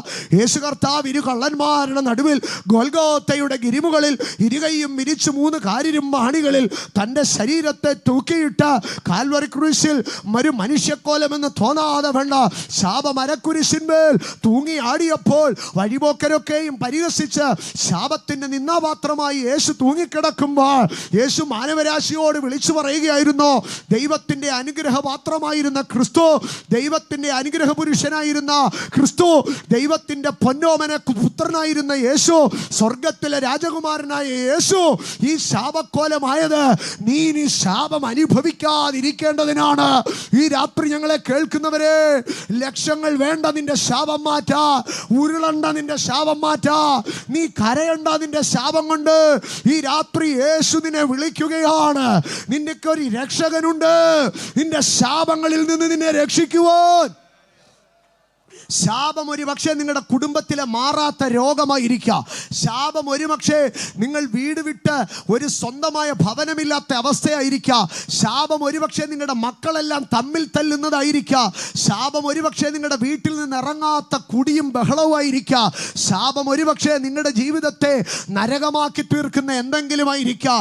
ശാപം ഒരു പക്ഷേ നിങ്ങളുടെ കുടുംബത്തിൽ സമാധാനമില്ലാത്ത കലഹങ്ങളും പ്രശ്നങ്ങളുമായിരിക്കാം. ഈ രാത്രി ഞാൻ വിളിച്ചു പറയുകയാണ്, നിന്റെ ശാപക്കുഴിയിൽ നിന്ന് നിന്നെ രക്ഷിപ്പാൻ യേശു രക്ഷകനാണ്. മരത്തിന്മേൽ തൂങ്ങുന്നവനെല്ലാം ശപിക്കപ്പെട്ടവനെന്ന് എഴുതിയിരിക്കുന്നത് പോലെ ക്രിസ്തു നമുക്ക് വേണ്ടി ശാപമായി തീർന്നു. എന്നിട്ട് അടുത്ത ഭാഗത്തിൽ ഇങ്ങനെയാണ് എഴുതിയിരിക്കുന്നത്, ന്യായപ്രമാണത്തിന്റെ ശാപത്തിൽ നിന്ന് നമ്മെ വിലയ്ക്ക് വാങ്ങി. ഇന്ന് രാത്രികാല നിന്റെ ശാപത്തിൽ നിന്ന് വില കൊടുത്ത് നിന്നെ മേടിച്ചെടുക്കാൻ ഇനി ആ ശാപം അവൻ്റെ മേളിൽ പറയണ്ട, ഇനി ആ ശാപം അവൻ്റെ മേളിൽ ചുമത്തണ്ട എന്ന് പറഞ്ഞ് നിനക്ക് വേണ്ടി വില കൊടുത്ത് നിന്നെ രക്ഷിപ്പാൻ കഴിയുന്ന ഒരു സമ്പന്നനായിരിക്കുന്ന ക്രിസ്തുവുണ്ട്.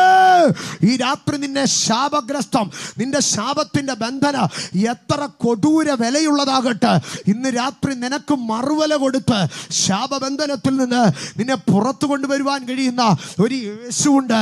അതുകൊണ്ടാണ് വിശുദ്ധ പൗലോസ് പറഞ്ഞത്, അവൻ പൂർണ്ണമായി രക്ഷിപ്പാൻ പ്രാപ്തനാണ്. ഒന്ന് ഞാൻ വിളിച്ചു പറയാം, അവൻ പാപത്തിൽ നിന്ന് രക്ഷിപ്പാൻ പ്രാപ്തനാണ്. രണ്ടാമത് ഞാൻ വിളിച്ചു പറയാ, അവൻ ശാപത്തിൽ നിന്ന് രക്ഷിപ്പാൻ പ്രാപ്തനാണ്. ഇന്ന് രാത്രി ഇവിടെ ഇരിക്കുന്ന അനുഗ്രഹിക്കപ്പെട്ട ഒത്തിരി കുടുംബങ്ങളുടെ അടുക്കൽ നിങ്ങളൊന്ന് ചോദിക്കണം, ഈ ബന്ധനമൊക്കെ നിങ്ങൾ അറിഞ്ഞിട്ടുണ്ടോ എന്ന്. അവർ പറയും, നിങ്ങൾ അറിഞ്ഞതിനേക്കാൾ കൂടുതൽ ഞങ്ങളുടെ പിതാക്കന്മാരും അറിഞ്ഞിട്ടുണ്ട്. പക്ഷേ ഞങ്ങൾ ഒരു നാളിൽ യേശുവിനെ കണ്ടോ, ആ യേശുവിൻ്റെ കാൽവറി കണ്ടോ, ഞങ്ങളുടെ സങ്കടങ്ങളെല്ലാം ഞങ്ങൾ ആ കാൽപാദത്തിങ്കിൽ ഏറ്റുപറഞ്ഞോ. അന്ന് യേശു ഞങ്ങളുടെ മേൽ കൈതൊട്ടോ, യേശു ഞങ്ങളെ അനുഗ്രഹിച്ചോ. ഞങ്ങളുടെ എല്ലാ ശാപങ്ങളും മാറി. 10,000 കോട്ട ശാപങ്ങൾ നിന്റെ മേലുണ്ടെങ്കിലോ എൻ്റെ യേശു പറയുന്ന ഒരൊറ്റ അനുഗ്രഹ വാക്കിനകത്ത് ആ ശാപം മുഴുവനും അലിഞ്ഞു പോകുക. നിങ്ങളുടെ ഇന്ന് ഈ രാത്രികാലം മുഴുവനും കൂരിരുട്ടായിരിക്കുന്നിടത്ത് ഒരൊറ്റ വിളക്ക് കത്തിച്ചാൽ ആ ഇരുട്ടെല്ലാം മാറിപ്പോകുന്നത് പോലെ യേശു എന്ന ഒരൊറ്റ വിളക്ക് നിന്റെ വീട്ടിൽ കത്തിച്ചാ നിന്റെ വീട്ടിലെ എല്ലാ ശാപവും മാറിപ്പോകുക.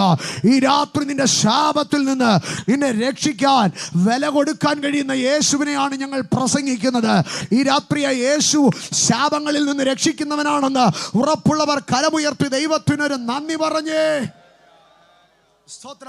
ഒന്നവൻ പാപങ്ങളിൽ നിന്ന് രക്ഷിക്കും, രണ്ടവൻ ശാപങ്ങളിൽ നിന്ന് രക്ഷിക്കും. മൂന്നാമതായി യേശു രക്ഷിക്കുന്നത് എന്തെന്ന് നാം ശ്രദ്ധിച്ചു കഴിഞ്ഞാൽ, യേശു കർത്താവിൻ്റെ ശുശ്രൂഷയിലെ മഹാത്ഭുതങ്ങളെ 7ആയിട്ട് തിരിച്ചാണ് പഠിക്കുന്നത്. ഒന്ന്, യേശു പച്ചവെള്ളം വീഞ്ഞാക്കി അവസ്ഥകളെ രൂപാന്തരപ്പെടുത്തുന്ന ക്രിസ്തു. 2, യേശു കർത്താവ് കടലിൻ്റെ ആഴങ്ങളിൽ നിന്ന് പെരുത്ത മീൻകൂട്ടത്തെ കൊടുത്തോ, മനുഷ്യൻ്റെ നന്മകളുടെ തടസ്സങ്ങളെ മാറ്റോ. 3, യേശു 5 അപ്പം കൊണ്ട് 5000 പേരെ, 7 അപ്പം കൊണ്ട് 4000 പേരെ പോഷിപ്പിച്ചോ, ഇല്ലായ്മകളിൽ നിറവ് നൽകുന്ന ദൈവത്തിൻ്റെ അത്ഭുത. 4, യേശു കാറ്റിനെയും കടലിനെയും ശാസിച്ചു, അത്തിയെ ഉണക്കി, പ്രകൃതിയുടെ മേലുള്ള യേശുവിൻ്റെ അധികാര. 5, യേശു കർത്താവ് ഭൂതങ്ങളെ പുറത്താക്കി മനുഷ്യനെ സ്വതന്ത്രനാക്കി. 6, യേശു കർത്താവ് മരിച്ചവരെ എഴുന്നേൽപ്പിച്ചോ. ഇതൊക്കെ എത്ര എണ്ണം ഉണ്ടെന്ന് പറഞ്ഞാൽ എണ്ണാൻ കഴിയുക, ബൈബിളിൽ രേഖപ്പെടുത്തിയത് എണ്ണാൻ കഴിയുക. പക്ഷേ 7ാമത്തെ യേശുവിൻ്റെ അത്ഭുത ഏതാണെന്ന് പറഞ്ഞാൽ, യേശു കർത്താവിൻ്റെ രോഗികളെ സൗഖ്യമാക്കുന്നതാണ്. യേശു കർത്താവ് രോഗികളെ സൗഖ്യമാക്കി. എൻ്റെ പ്രിയപ്പെട്ടവരെ, യേശു എത്ര രോഗികളെ സൗഖ്യമാക്കിയെന്ന് നിങ്ങൾക്ക് ആർക്കെങ്കിലും പറയാൻ കഴിയുമോ? ചരിത്രത്തിൽ ആർക്കെങ്കിലും പറയാൻ കഴിയുമോ യേശു എത്ര രോഗികളെ സൗഖ്യമാക്കിയെന്ന്? ആർക്കും പറയാൻ കഴിയത്തില്ല. കാരണം മത്തായി സുവിശേഷം 14-ാം അധ്യായം 14-ാം വാക്യത്തിൽ ഇങ്ങനെയാണ് എഴുതിയിരിക്കുന്നത്, അവൻ വന്നു, വലിയ പുരുഷാരത്തെ കണ്ട് അവരിൽ മനസ്സലിഞ്ഞു, അവരുടെ രോഗികളെ സൗഖ്യമാക്കി. വലിയ പുരുഷാരത്തെ കണ്ടു. He saw a great multitude. 10 പേരല്ല, 100 പേരല്ല, 200 അല്ല. He saw a great multitude. അവരിലെ രോഗികളെ എല്ലാവരെയും യേശു സൗഖ്യമാക്കിയെന്നാണ് എഴുതിയിരിക്കുന്നത്. വീണ്ടും അതിൻ്റെ അടുത്ത അധ്യായം മത്തായി 15-ലേക്ക് കടന്നു വരുമ്പോൾ അതിൻ്റെ 30-ാം വാക്യത്തിൽ പറയുകയാണ്, വളരെ പുരുഷാരം, മുടന്തർ, കുരുടർ, ഊമർ, കൂനർ മുതലായ പലരെയും അവൻ്റെ അടുക്കൽ കൊണ്ടുവന്ന് അവൻ്റെ കാൽക്കൽ വെച്ചു. എപ്പോൾ ആ വാക്യം വായിച്ചാലും ഞാനൊന്നും മനസ്സിൽ ചിരിക്കുക. അവിടെ എന്താ എഴുതിയിരിക്കുന്നതെന്ന് അറിയാമോ? അടുക്കൽ കൊണ്ടുവന്ന് നിർത്തിയെന്നല്ല പറഞ്ഞത്, അടുക്കൽ കൊണ്ടുവന്ന് കാണിച്ചെന്നല്ല പറഞ്ഞത്, പകരം കൊണ്ടുവന്നതേ അങ്ങ് വെച്ചെന്ന്. അതിൽ ഇംഗ്ലീഷിൽ കുറച്ചുകൂടെ വ്യക്തമായിട്ട് എഴുതിയിരിക്കുന്നത്, they cast them on his feet. അവനെ കൊണ്ടുവന്ന് അങ്ങ് ഇട്ടു, കാസ്റ്റ് ചെയ്തു, കൊണ്ടങ്ങ് ഇട്ടെന്ന്. എന്ന് പറഞ്ഞാൽ ഇന്നത്തെ ആ മനുഷ്യൻ്റെ അവസ്ഥ എന്താണെന്നറിയാമോ?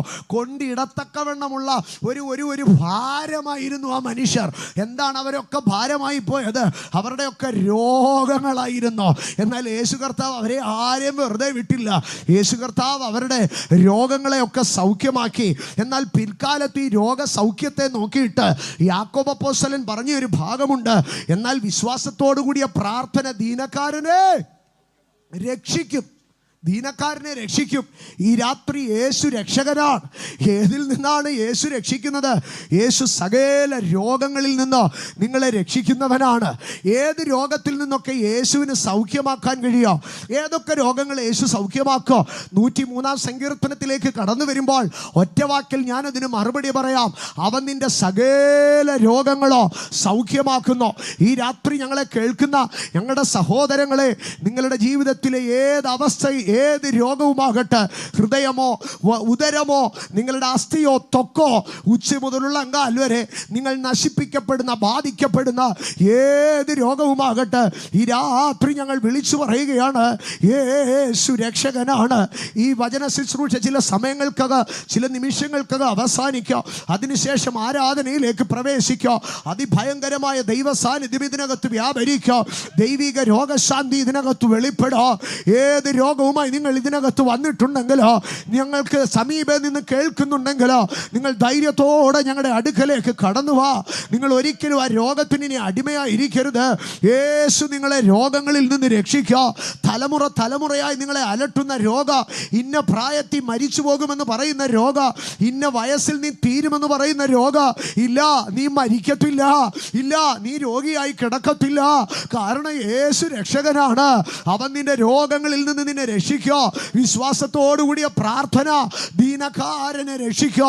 ഈ രാത്രി ചില രോഗങ്ങൾ ഇതിനകത്ത്, രോഗികൾ ഇതിനകത്ത് രക്ഷിക്കപ്പെടുകയാ. ചില രോഗങ്ങൾ സൗഖ്യമാക്കപ്പെടുകയാ. യേശുവിൻ്റെ നാമത്തിൽ നിങ്ങൾ വിശ്വസിക്കുക. ഇതിനകത്ത് രോഗങ്ങൾ സൗഖ്യമാകുക. കർത്താവ് ദീനക്കാരെ രക്ഷിക്കുന്ന രാത്രിയായത്. രോഗികൾ ഇതിനകത്ത് രക്ഷിക്കപ്പെടട്ടെ. യേശുവിൻ്റെ നാമത്തിൽ ഞങ്ങൾ കൽപ്പിക്കുന്നു. നിന്നെ അടിമപ്പെടുത്തുന്ന രോഗശക്തിയെ യേശുവിൻ്റെ നാമത്തിൽ ഞങ്ങൾ ശാസിക്കുന്നു. പിതാവിൻ്റെയും പുത്രൻ്റെയും പരിശുദ്ധാത്മാവിൻ്റെയും നാമത്തിൽ യേശുവിൻ്റെ അടിപ്പിണരുകളിൽ നിന്റെ കുടുംബത്തെ ബന്ധിക്കുന്ന രോഗത്തെ ഞങ്ങൾ ശാസിക്കുകയാണ്. ഈ രാത്രി ജനതകളെ കെട്ടുന്ന രോഗത്തിൻ്റെ അധികാരങ്ങളെ, രോഗത്തിൻ്റെ കയറുകളെ യേശുവിൻ്റെ നാമത്തിൽ ഞങ്ങൾ അഴിച്ചു കളയുകയാണ്. യേശുവിൻ്റെ നാമത്തിൽ സ്വതന്ത്രമാകാം. Be free in the name of Jesus. Be free in the power of Jesus. യേശു കർത്താവിനെ കുറിച്ച് ഇങ്ങനെയാണ് പറയുന്നത്. അവൻ ചെന്നിടത്തൊക്കെയോ രോഗികളെ സൗഖ്യമാക്കുവാൻ ദൈവത്തിൻ്റെ ശക്തി അവനോട് കൂടെയുണ്ടായിരുന്നു.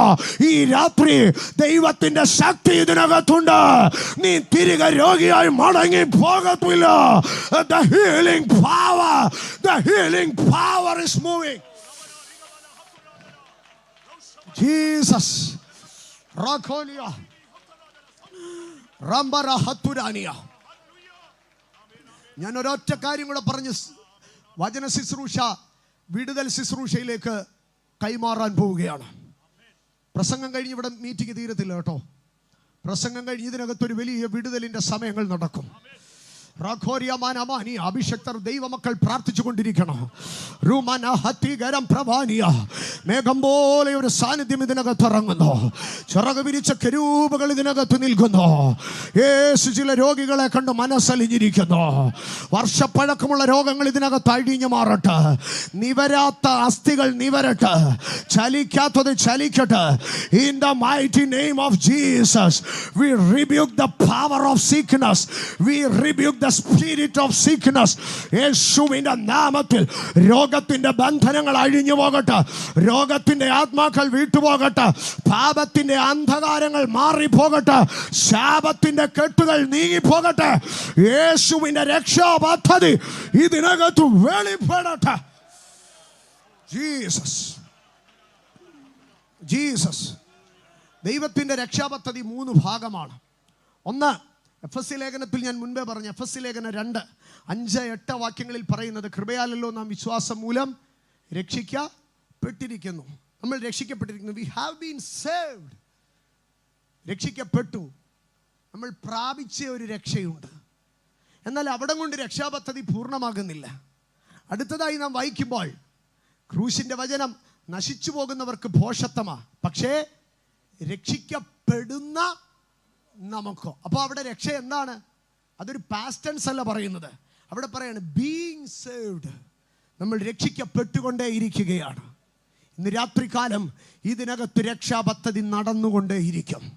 ഈ ദേശത്തിൻ്റെ നടുവിൽ അത് നടന്നുകൊണ്ടേയിരിക്കും. രക്ഷ അത് നിരന്തരമായിരിക്കുന്ന അനുഭവമാണ്. ഈ രാത്രി അത് കണ്ടിട്ടേ ഞങ്ങൾ യോഗം നിർത്തത്തുള്ളൂ. ഈ രാത്രി അതിൻ്റെ അടയാളം കണ്ടിട്ടേ ഞങ്ങൾ വീട്ടിൽ പോകത്തുള്ളൂ. റമാന ഹത്തുരമാനിയ. 3, സംഭവിപ്പാനുള്ള രക്ഷ. അതാണ് വിശുദ്ധ പത്രോസ് തൻ്റെ 1-ാം ലേഖനം 1-ാം അധ്യായം 4-5 വാക്യങ്ങളിൽ പറഞ്ഞു. അന്ത്യകാലത്ത് വെളിപ്പെടുവാൻ ഒരുങ്ങിയിരിക്കുന്ന രക്ഷ. ആ രക്ഷ ഇതുവരെ വെളിപ്പെട്ടോ? വെളിപ്പെട്ടിട്ടില്ല. എന്താണ് ആ രക്ഷ? വിശുദ്ധ പൗലോസ് തിമോഥെയോസിന് ലേഖനം എഴുതുമ്പോൾ പറഞ്ഞു, സിംഹങ്ങളുടെ വായിൽ നിന്ന് അവൻ എന്നെ രക്ഷിച്ചോ. എൻ്റെ ദൈവ സകല ദുഷ്പ്രവർത്തിയിൽ നിന്നും എന്നെ വിടുവിച്ചിട്ട് സ്വർഗീയ രാജ്യത്തിനായി രക്ഷിക്കുക. He will save me. എന്താണ് ആ രക്ഷ? അതെന്താണ് ആ രക്ഷ? ആ രക്ഷ എപ്പോഴാണ് സംഭവിക്കുന്നത്? ഫിലിപ്പിയർക്ക് ലേഖനം എഴുതുമ്പോൾ 3-ാം അധ്യായം 20-21 വാക്യങ്ങളിലേക്ക് വരുമ്പോൾ അവിടെ അപ്പോസ്തലൻ പറയുകയാണ്, നമ്മുടെ പൗരത്വമോ സ്വർഗത്തിലാകുന്നു, അവിടെ നിന്ന് നമ്മുടെ കർത്താവായ യേശു രക്ഷിതാവായി വരുമെന്ന് നാം കാത്തിരിക്കുന്നു. യേശു ഇനി രക്ഷിതാവായിട്ട് വരുമോ? രക്ഷിതാവായിട്ട് വരുമോ? അപ്പോൾ എന്താണ് സംഭവിക്കുന്നത്? അവൻ സകലവും കീഴ്പ്പെടുത്തുവാൻ കഴിയുന്ന തൻ്റെ വ്യാപാര ശക്തി കൊണ്ട് ഈ താഴ്ചയുള്ള ശരീരത്തെ അവൻ്റെ മഹത്വമുള്ള ശരീരത്തോട് അനുരൂപമായി രൂപാന്തരപ്പെടുത്താം. അപ്പോൾ പറയും രക്ഷ പൂർണ്ണമായി എന്ന് പറയാം. എന്താണ് രക്ഷാപദ്ധതിയുടെ പൂർണ്ണത? അവൻ ഒരിക്കൽ പാപികൾക്കായി അർപ്പിക്കപ്പെട്ടോ, ഇനിയും കാത്തിരിക്കുന്നവരുടെ രക്ഷയ്ക്കായി പാപരഹിതനായി പ്രത്യക്ഷനാകുക. കാഹളം കേൾക്കാറായി. ലോക സംഭവങ്ങൾ വിളിച്ചു പറയുകയാണ്. എന്താണ് വിളിച്ചു പറയുന്നത്? ഈ ആകാശമണ്ഡലത്തിൽ ഈ ഡ്രസ്സിനപ്പുറം നമ്മൾ നോക്കിയാൽ ഒരു വലിയ ആകാശം കാണാൻ കഴിയോ? നക്ഷത്രങ്ങൾ പ്രകാശിക്കുന്ന, മേഘങ്ങൾ പറന്നു പോകുന്ന, വിമാനങ്ങൾ സഞ്ചരിക്കുന്ന, പക്ഷികൾ പറന്നുല്ലസിക്കുന്ന ഒരു ആകാശം. ആ ആകാശത്തിൽ ഒരു നാൾ നമ്മൾ നോക്കുമ്പോൾ കാഹളം ധ്വനിക്കുക. അന്ന് നമ്മുടെ അരുമനാഥനായിരിക്കുന്ന ക്രിസ്തു മണവാളനായി ആകാശത്തിൽ എഴുന്നള്ളി നിൽക്കുക. നമ്മൾ ചുമ്മാതെ ഒരു അപ്രതീക്ഷിതമായി നോക്കുമ്പോഴല്ല അത് കാണുന്നത്. പിന്നെയോ കർത്താവ് താൻ ഗംഭീര നാദത്തോടും പ്രധാന ദൂതന്റെ ശബ്ദത്തോടും ദൈവത്തിന്റെ കാഹളത്തോടും കൂടെ സ്വർഗത്തിൽ നിന്ന് ഇറങ്ങി വരോ. സ്വർഗത്തിൽ നിന്ന് ഇറങ്ങി എവിടെ വരെ വരോ? ആകാശത്തിൽ വരെ വരോ. ആകാശത്തിൽ വരെ വന്നിട്ട് കർത്താവ് അവിടെ നിന്നൊരു ട്രംപറ്റ് സൗണ്ട് ചെയ്യോ. അവിടെ നിന്ന് ദൂതന്മാർ ആർത്ത് വിളിക്കുക. ആ സമയത്ത് മൺമറഞ്ഞ വിശുദ്ധന്മാരാകമാന കല്ലറകളിലെ ശബ്ദം കേൾക്കുക. ആ കല്ലറവാതിലുകൾ തകർക്കപ്പെടുക. സ്ലാബുകളിൽ വെച്ചിരിക്കുന്ന കുമ്മായ ഇളക. വലിയ ഭൂകമ്പങ്ങൾ ഉണ്ടാകുക. ഭക്തന്മാരുടെ കല്ലറവാതിലുകൾ തള്ളിത്തുറക്കുക. അതിനകത്തു നിന്ന് ഭക്തന്മാർ കണ്ണിമയ്ക്കുന്നിടയിൽ പറന്നാകാശത്തിലേക്ക് പൊങ്ങ. നൊടി ഇടയ്ക്കുള്ളിൽ കണ്ണിമയ്ക്കുന്നിടയിൽ ഇത് കണ്ടുകൊണ്ട് തീരുന്നതിന് മുമ്പ് ജീവനോടിരിക്കുന്ന ഭക്തന്മാർ, ജീവനോടിരിക്കുന്ന വിശുദ്ധന്മാർ രൂപാന്തരം പ്രാപിക്കുക. ജീവനോടി ഭൂതലെ പാർക്കും വിശുദ്ധ രൂപാന്തരം പ്രാപിക്കുക. ആ വർഷത്തിലെന്നല്ല, ആ മാസത്തിലെന്നല്ല, ആ ക്ഷണത്തിൽ. അതാണ് പൂർണ്ണമായ ദൈവിക രക്ഷ. ഇന്ന് രാത്രി ഞങ്ങൾ ഉറക്കെ പറയുകയാണ്, യേശു രക്ഷകനാണ്, യേശു രക്ഷകനാണ്. ഇന്ന് രാത്രി ആർത്ത് വിളിച്ചു പറഞ്ഞാട്ട് യേശു രക്ഷകനാണ്. വിശ്വസിക്കുന്ന ദൈവജനം ഇതിനകത്ത് എഴുന്നേറ്റ് നിന്നാട്ട് യേശു രക്ഷകനാണ്. അതൊരു പ്രസംഗത്തിൽ ഒതുങ്ങുന്ന കാര്യമല്ല. 10,000 മണിക്കൂർ നിന്ന് പ്രസംഗിച്ചാൽ യേശുവിൻ്റെ രക്ഷാപദ്ധതിയെ വിവരിച്ചു കൊണ്ടിരിക്കാൻ കഴിയുക. പക്ഷേ ഇന്ന് രാത്രി യേശുവിൻ്റെ രക്ഷാപദ്ധതിയെ വാക്കുകൾ കൊണ്ട് വിവരിക്കുന്നതിനെക്കാട്ടിലുപരി അത് പ്രത്യക്ഷമായി ഇതിനകത്ത് കണ്ടു മടങ്ങിപ്പോകാനാണ് ഞങ്ങൾ ഇവിടെ ഈ യോഗം വിളിച്ചു കൂട്ടിയിരിക്കുന്നത്. ഞങ്ങളെ കേൾക്കുന്നവരാരെങ്കിലും ആ രക്ഷാപദ്ധതി അനുഭവിച്ചിട്ടില്ലെങ്കിൽ ഞങ്ങൾ യേശുവിൻ്റെ സ്നേഹത്തിൽ വിളിക്കുകയാണ്. എങ്ങനെ നിങ്ങൾക്ക് രക്ഷിക്കപ്പെടുവാൻ കഴിയുക? ഹൃദയം കൊണ്ട് കർത്താവിനെ വിശ്വസിക്കുക, വായ് കൊണ്ട് യേശുവിനെ ഏറ്റുപറ. ഭൂമിയിൽ രക്ഷിക്കപ്പെടുവാൻ നൽകപ്പെട്ടിരിക്കുന്ന നാമ, അവൻ്റെ നാമത്തെ വിളിച്ചപേക്ഷിക്കുന്ന ഏവന് രക്ഷിക്കപ്പെടോ. നിങ്ങൾ യേശുവിൽ വിശ്വസിക്കുക. വിശ്വാസം നിങ്ങളുടെ രക്ഷയായി തീരാ. യേശു ക്രിസ്തുവിനെ വിശ്വസിക്കുക. അവൻ കന്യകയിൽ ഉളവായി എന്ന്, അവൻ 33.5 തിരുവയസ് വരെ ഈ ഭൂമിയിൽ ജീവിച്ചെന്ന്, അവൻ മാനവരാശിയുടെ പാപം ചുമന്നുകൊണ്ട്, അല്ല എൻ്റെ പാപവും രോഗവും ശാപം ചുമന്നുകൊണ്ട് ക്രൂശിന്മേൽ കയറിയെന്ന്, അവൻ 3-ാം നാൾ അരിമത്തയിലെ യോസഫിന്റെ കല്ലറയിൽ നിന്ന് ഉയർത്തെഴുന്നേറ്റ് 40 ദിവസം ഈ ഭൂമിയിൽ ജീവിച്ചെന്ന്, അതിനനന്തരം ഒലിവുമലയിലേക്ക് ഒലിവുമലയിൽ നിന്ന് സ്വർഗത്തിലേക്ക് കരേറിപ്പോയെന്നുമുള്ള ചരിത്രത്തെ വിശ്വസിക്കാൻ പറ്റുമോ? കെട്ടുകഥയെ വിശ്വസിക്കണ്ട, നിർമ്മിത കഥയെ വിശ്വസിക്കണ്ട. ആ ചരിത്രത്തെ വിശ്വസിക്കാൻ കഴിയുമെങ്കിൽ ഈ രാത്രി ആ വിശ്വാസം നിന്റെ രക്ഷയാകാം. ആ വിശ്വാസത്തോടെ ഒന്ന് ഉറക്കെ വിളിക്ക്, യേശുവേ എന്നൊന്ന് ഉറക്കെ വിളിക്ക്. അത് വിശ്വസിച്ചിട്ട് കാലങ്ങളായി ആ വിശ്വാസത്തെ മാത്രം നടക്കുകയാണോ? വിശ്വസിക്കുകയും സ്നാനമേൽക്കുകയും ചെയ്യുന്നവർ രക്ഷിക്കപ്പെടുക. ഈ രാത്രി അവൻ്റെ നാമത്തെ വിളിച്ചപേക്ഷിക്കുന്നവൻ രക്ഷിക്കപ്പെടുക. ഈ രാത്രി നിങ്ങൾക്ക് ഒരു പ്രാർത്ഥനയാണ് നിങ്ങളെ രക്ഷിക്കുന്നത്. ഒരുപക്ഷെ നിങ്ങൾക്ക് ഈ സമൂഹത്തിലേക്ക് കടന്നു വരാൻ ഒരുപക്ഷെ ശങ്കയുണ്ടായിരിക്കാം. പക്ഷെ നിങ്ങൾ അധൈര്യപ്പെടേണ്ട. ഈ സ്റ്റേജിൽ നിൽക്കുന്ന കർത്തൃദാസന്മാരൊക്കെയോ നിങ്ങൾ ഒരുപക്ഷെ ഒരു പ്രാർത്ഥനാ സഹായം ആവശ്യമുണ്ടെങ്കിൽ, ഒരു രക്ഷ നിങ്ങൾക്ക് ആവശ്യമുണ്ടെങ്കിൽ, ഈ മീറ്റിംഗ് കഴിഞ്ഞ് കർത്തൃദാസന്മാർ വെളിയിലിറങ്ങുമ്പോൾ നിങ്ങൾ ഇതിലേതെങ്കിലും ഒരു കർത്തൃദാസന്റെ അടുക്കൽ ചെന്ന്, അഭിഷക്തനെ, പാസ്റ്ററെ, സഹോദര എനിക്ക് വേണ്ടി ഒന്ന് പ്രാർത്ഥിക്കാമോ എന്ന് ചോദിച്ചാൽ ആ കർത്തൃദാസൻ നിങ്ങൾക്ക് വേണ്ടി പ്രാർത്ഥിക്കാം. നിങ്ങളുടെ മതം ഏതുമാകട്ടെ, നിങ്ങളുടെ ജാതി ഏതുമാകട്ടെ, നിങ്ങളുടെ രാഷ്ട്രീയം ഏതുമാകട്ടെ, ഞങ്ങളത് ചോദിക്കത്തില്ല. നിങ്ങൾക്ക് പണമുണ്ടോ ഇല്ലയോ ഞങ്ങൾക്കത് അറിയണ്ട. ഞങ്ങൾ നിങ്ങൾക്ക് വേണ്ടി പ്രാർത്ഥിക്കുന്നതിന് ഞങ്ങൾക്ക് എന്തെങ്കിലും സ്തോത്ര കാഴ്ചയോ കാണിക്കയോ തരണമോ എന്ന് നിങ്ങൾ ആശങ്കപ്പെടേണ്ട. ഞങ്ങൾ പണത്തിന് പ്രാർത്ഥിക്കുന്നവരല്ല. അതിനെക്കാട്ടിലുപരി നിങ്ങളുടെ പോക്കറ്റിലെ പണത്തെയല്ല, നിങ്ങളുടെ ആത്മാവിന്റെ രക്ഷയാണ് ഞങ്ങൾ ആഗ്രഹിക്കുന്നത്. ഈ രാത്രി ധൈര്യത്തോടെ ഞങ്ങളിൽ ഏതെങ്കിലും ഒരു കർത്തൃദാസന്റെ അടുക്കൽ എനിക്ക് വേണ്ടി ഒരു വാക്ക് പ്രാർത്ഥിക്കാമോ എന്ന് നിങ്ങൾ ചോദിച്ച് ഈ ഗ്രൗണ്ടിലേക്ക് കടന്നു വന്നാൽ ഒരുപക്ഷെ അല്ല, നിശ്ചയമായോ അത് നിങ്ങളുടെ ജീവിതം മാറ്റുന്ന അവസ്ഥയായിരിക്കും. ഈ രാത്രി ഞങ്ങൾ ഈ രാജ്യത്തെ ക്ഷണിക്കുകയാണ്, ഈ ദേശത്തെ ക്ഷണിക്കുകയാണ്, ഈ സമൂഹത്തെ ക്ഷണിക്കുകയാണ്. ഞങ്ങൾ പ്രസംഗിച്ചിട്ട് ഇറങ്ങിപ്പോകുന്നവരല്ല. ഈ ദേശത്തിൽ നിങ്ങളോടൊപ്പം നിന്ന് നിങ്ങളെ കൈപിടിച്ച് താങ്ങി നിങ്ങൾക്ക് വേണ്ടി പ്രാർത്ഥിച്ച് നിങ്ങളുടെ അവസ്ഥകൾ മാറുന്നിടം വരെയോ നിങ്ങൾ മാനിക്കപ്പെടും വരെയോ നിങ്ങളോട് കൂടെ നിൽക്കുന്നവരാണ്. ഈ രാത്രി ഞങ്ങൾ നിങ്ങളെ ക്ഷണിക്കുകയാണ്. യേശു രക്ഷകനാണ്. ഇന്ന് രാത്രി നിന്നെ അലട്ടുന്ന പോരുകളുടെ മേൽ ഇത് ജയത്തിന്റെ സമയമാണ്. ഭക്തന്മാർ ഇവിടെ ആരാധിക്കോ, അഭിഷക്തന്മാർ മുമ്പോട്ട് കടന്നു വരോ. ഈ ശുശ്രൂഷയുടെ അടുത്ത തലം അവർ ഏറ്റെടുക്കോ. ദൈവശക്തി ഇവിടെ വ്യാപരിക്കുന്നുണ്ട്, ദൈവ മഹത്വം ഇവിടെ വ്യാപരിക്കുന്നുണ്ട്. ഇതിനകത്ത് രോഗികൾ സൗഖ്യമാകോ, ഇതിനകത്ത് ഭൂതങ്ങൾ അലറിയോടോ, ഇതിനകത്ത് കടബാധ്യതകൾ മാറോ, ഇതിനകത്ത് പാപബന്ധനങ്ങൾ അഴിഞ്ഞു പോകോ.